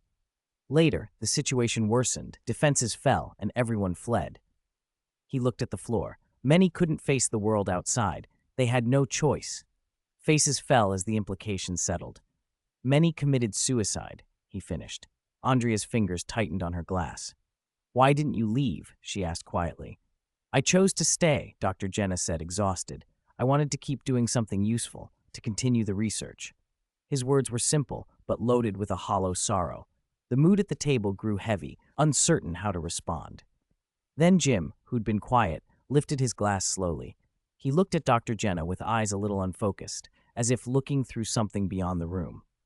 Never give up, Jim murmured. The more desperate things get, the clearer the future can be. 60. Persistence is victory. Dr. Jenna stared at Jim for a long moment. Jim's words had been oddly comforting, almost mystical, and for an instant Jenna didn't know how to respond. The rest of the group, however, moved quickly to fill the silence. Rick took the lead, looking at Jenna with an earnest expression. Doctor, I know what despair feels like. He began to recount how he'd woken up to a world full of walkers after the outbreak, how he'd thought everything was lost. When I woke up, I thought I'd lost everything. I was ready to give up if it hadn't been for... He hesitated, glancing briefly at Lewis, then let the sentence trail off. If someone hadn't told me my family was still alive, I might not have gone on. I didn't give up, Rick said, raising his glass. I kept going, and in the end we were reunited. Jim is right. Don't give up. That's right, Amy added, her voice still shaky as she rubbed at her arm. When this first started, I thought I wouldn't make it through the day. She swallowed hard, as if the memory still tasted sour. On my birthday, a walker almost took me. I thought I was done for. I thought that fear would never leave me. She inhaled deeply and looked at Andrea, a small, grateful smile breaking through. But I survived. I'm still here with my family. It was the worst birthday ever, but I'm here. Andrea squeezed her sister's hand so hard her knuckles went white. Yeah, she said, voice thick. Merle spoke up from the end of the table, taking a long pull from his cup. Same here. Remember when you bastards left me on that roof to rot? Some blonde kid came out of nowhere and saved my ass. He snorted. In this screwed-up world, you never know what'll happen. Seeing the mood threaten to get sidetracked by Merle's stories, Louis stepped forward. Doctor. He looked around at the others, then fixed Jenna with a sincere gaze. Everyone still alive here has felt that kind of despair. There were times we thought we were the last people left, everything was over, but we're still here. His voice was steady and unexpectedly mature. We're still breathing, we're still trying, we're still looking for tomorrow. He met Jenna's eyes. When we drove up, the sun was at its worst. We saw the closed doors, the piles of bodies. We thought this place had fallen too. Then you opened the doors for us. Lewis took a breath and his tone softened. Maybe I can understand why some people give up. It's hard, painful. But I'm even more grateful to people like you who didn't. Thank you, Dr. Jenna. I don't know if you can find a cure or if there's a tomorrow for this world. Maybe there isn't. But if tomorrow we all turn to ash, we should cherish the shade we have now. He raised his cup. Today at noon, you gave a bunch of homeless people a hot meal, a roof, and a little peace. For that, and for you, I toast you. Louis tipped his head back and finished the juice in his glass. The table, which had been heavy with confession and grief, lightened. The suffocating cloud that had hovered over them lifted as everyone absorbed Louis's words. So what if the world ended? They had lost the past, but here they were, alive, around a table, sharing hot food with people who understood fight and fear. Rick gripped his glass like a man relighting a flame. Andrea stopped dwelling on loss and held Amy's hand tighter. Even Shane's tense jaw softened. They didn't have to promise to rebuild a distant home or fear some unknowable tomorrow. They only had to hold the peace in front of them. Then, just as everyone was about to return the toast, "Pfft! Cough, cough, cough!" Louis jerked his head and sprayed a mouthful of purple-red liquid across the floor. "Who swapped my grape juice for wine?" he spluttered, glaring around as he hacked. Who did that? Dwayne raised a hand, grinning proudly. I tried some of Dad's and thought it was good, so I poured some for you too. Louis stared, mortified. If you're going to pour it, why didn't you say so? In his old life as a college student, Louis hadn't been a heavy drinker, but a little wine wouldn't have sent him into full meltdown. In his 11-year-old body, though, alcohol hit him hard. Laughter exploded around the table. Oh my God, Louis, you okay? Someone cried between laughs. Laurie, amused, refilled his glass with juice. Best not to drink alcohol, she said. Even Dr. Jenna, who had been tense all evening, found himself shaking his head and smiling at the scene. The weighty topics were forgotten for the moment. Hope echoed through the room in small, scattered ways. They ate like people who'd been hungry for more than food. After the meal, Dr. Jenna stood. Follow me. I'll take you to the resting area.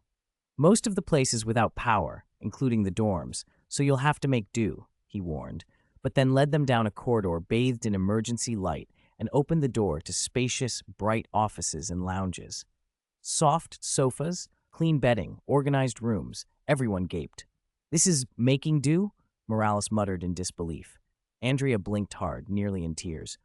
I feel like I haven't slept on a bed this soft since before all of this, she whispered. Dr. Jenna pointed toward the end of the hall. There's a recreation room for the kids. Play as you like, but don't touch anything that needs electricity. Hearing that, Louis' ears perked up. Doctor, is there a library? Any books? He asked. Dr. Jenna hesitated. There should be some in the rec room. I'm not sure about the rest of the building. Most places are without power, and I haven't been to them in a long time. Okay, thank you. Louis didn't press. He had his own reasons. In his old life, he'd had school books and a few fantasy novels, but what he wanted more than anything right now was something like the original Harry Potter series. In Book 4, he remembered, the false Professor Moody had explained the Imperio Curse, how to cast it, and how to resist it. If Louis could find that book, he might be able to study the descriptions and try to learn the spell himself. Or, ideally, he could find a collected edition or a setting book that would give him even more detail. They divvied up rooms and settled in. Just as Dr. Jenna was about to leave, he remembered something and turned back. Hot water's working, he said. There's hot water for bathing. Hot water, Glenn blurted, stunned. It's true, T-Dog confirmed, rubbing his hands together. Merle whistled appreciatively. The announcement sent the group into a small, giddy frenzy as they rushed toward the bathrooms to enjoy it like the height of luxury in the apocalypse. Dr. Jenna slipped away from the noise and returned alone to the quiet of the lab. The brief, human connection at the table had eased the tension in him, but the scientist in him still had duties to finish. He sat at the computer and opened the blood analysis results that had already been processed. He sighed. He knew what the results would say. Everyone alive now was infected. Everyone carried the pathogen and would turn after death. The only reason they were fine was that none of them had been bitten. Whether he looked or not, the conclusion would be the same. Still, he opened the files out of habit and professional rigor. Infected. The reports matched his expectations. No one had mutated while alive, and the markers were consistent across the board. Then a new analysis window flashed up, and Dr. Jenna's hand froze.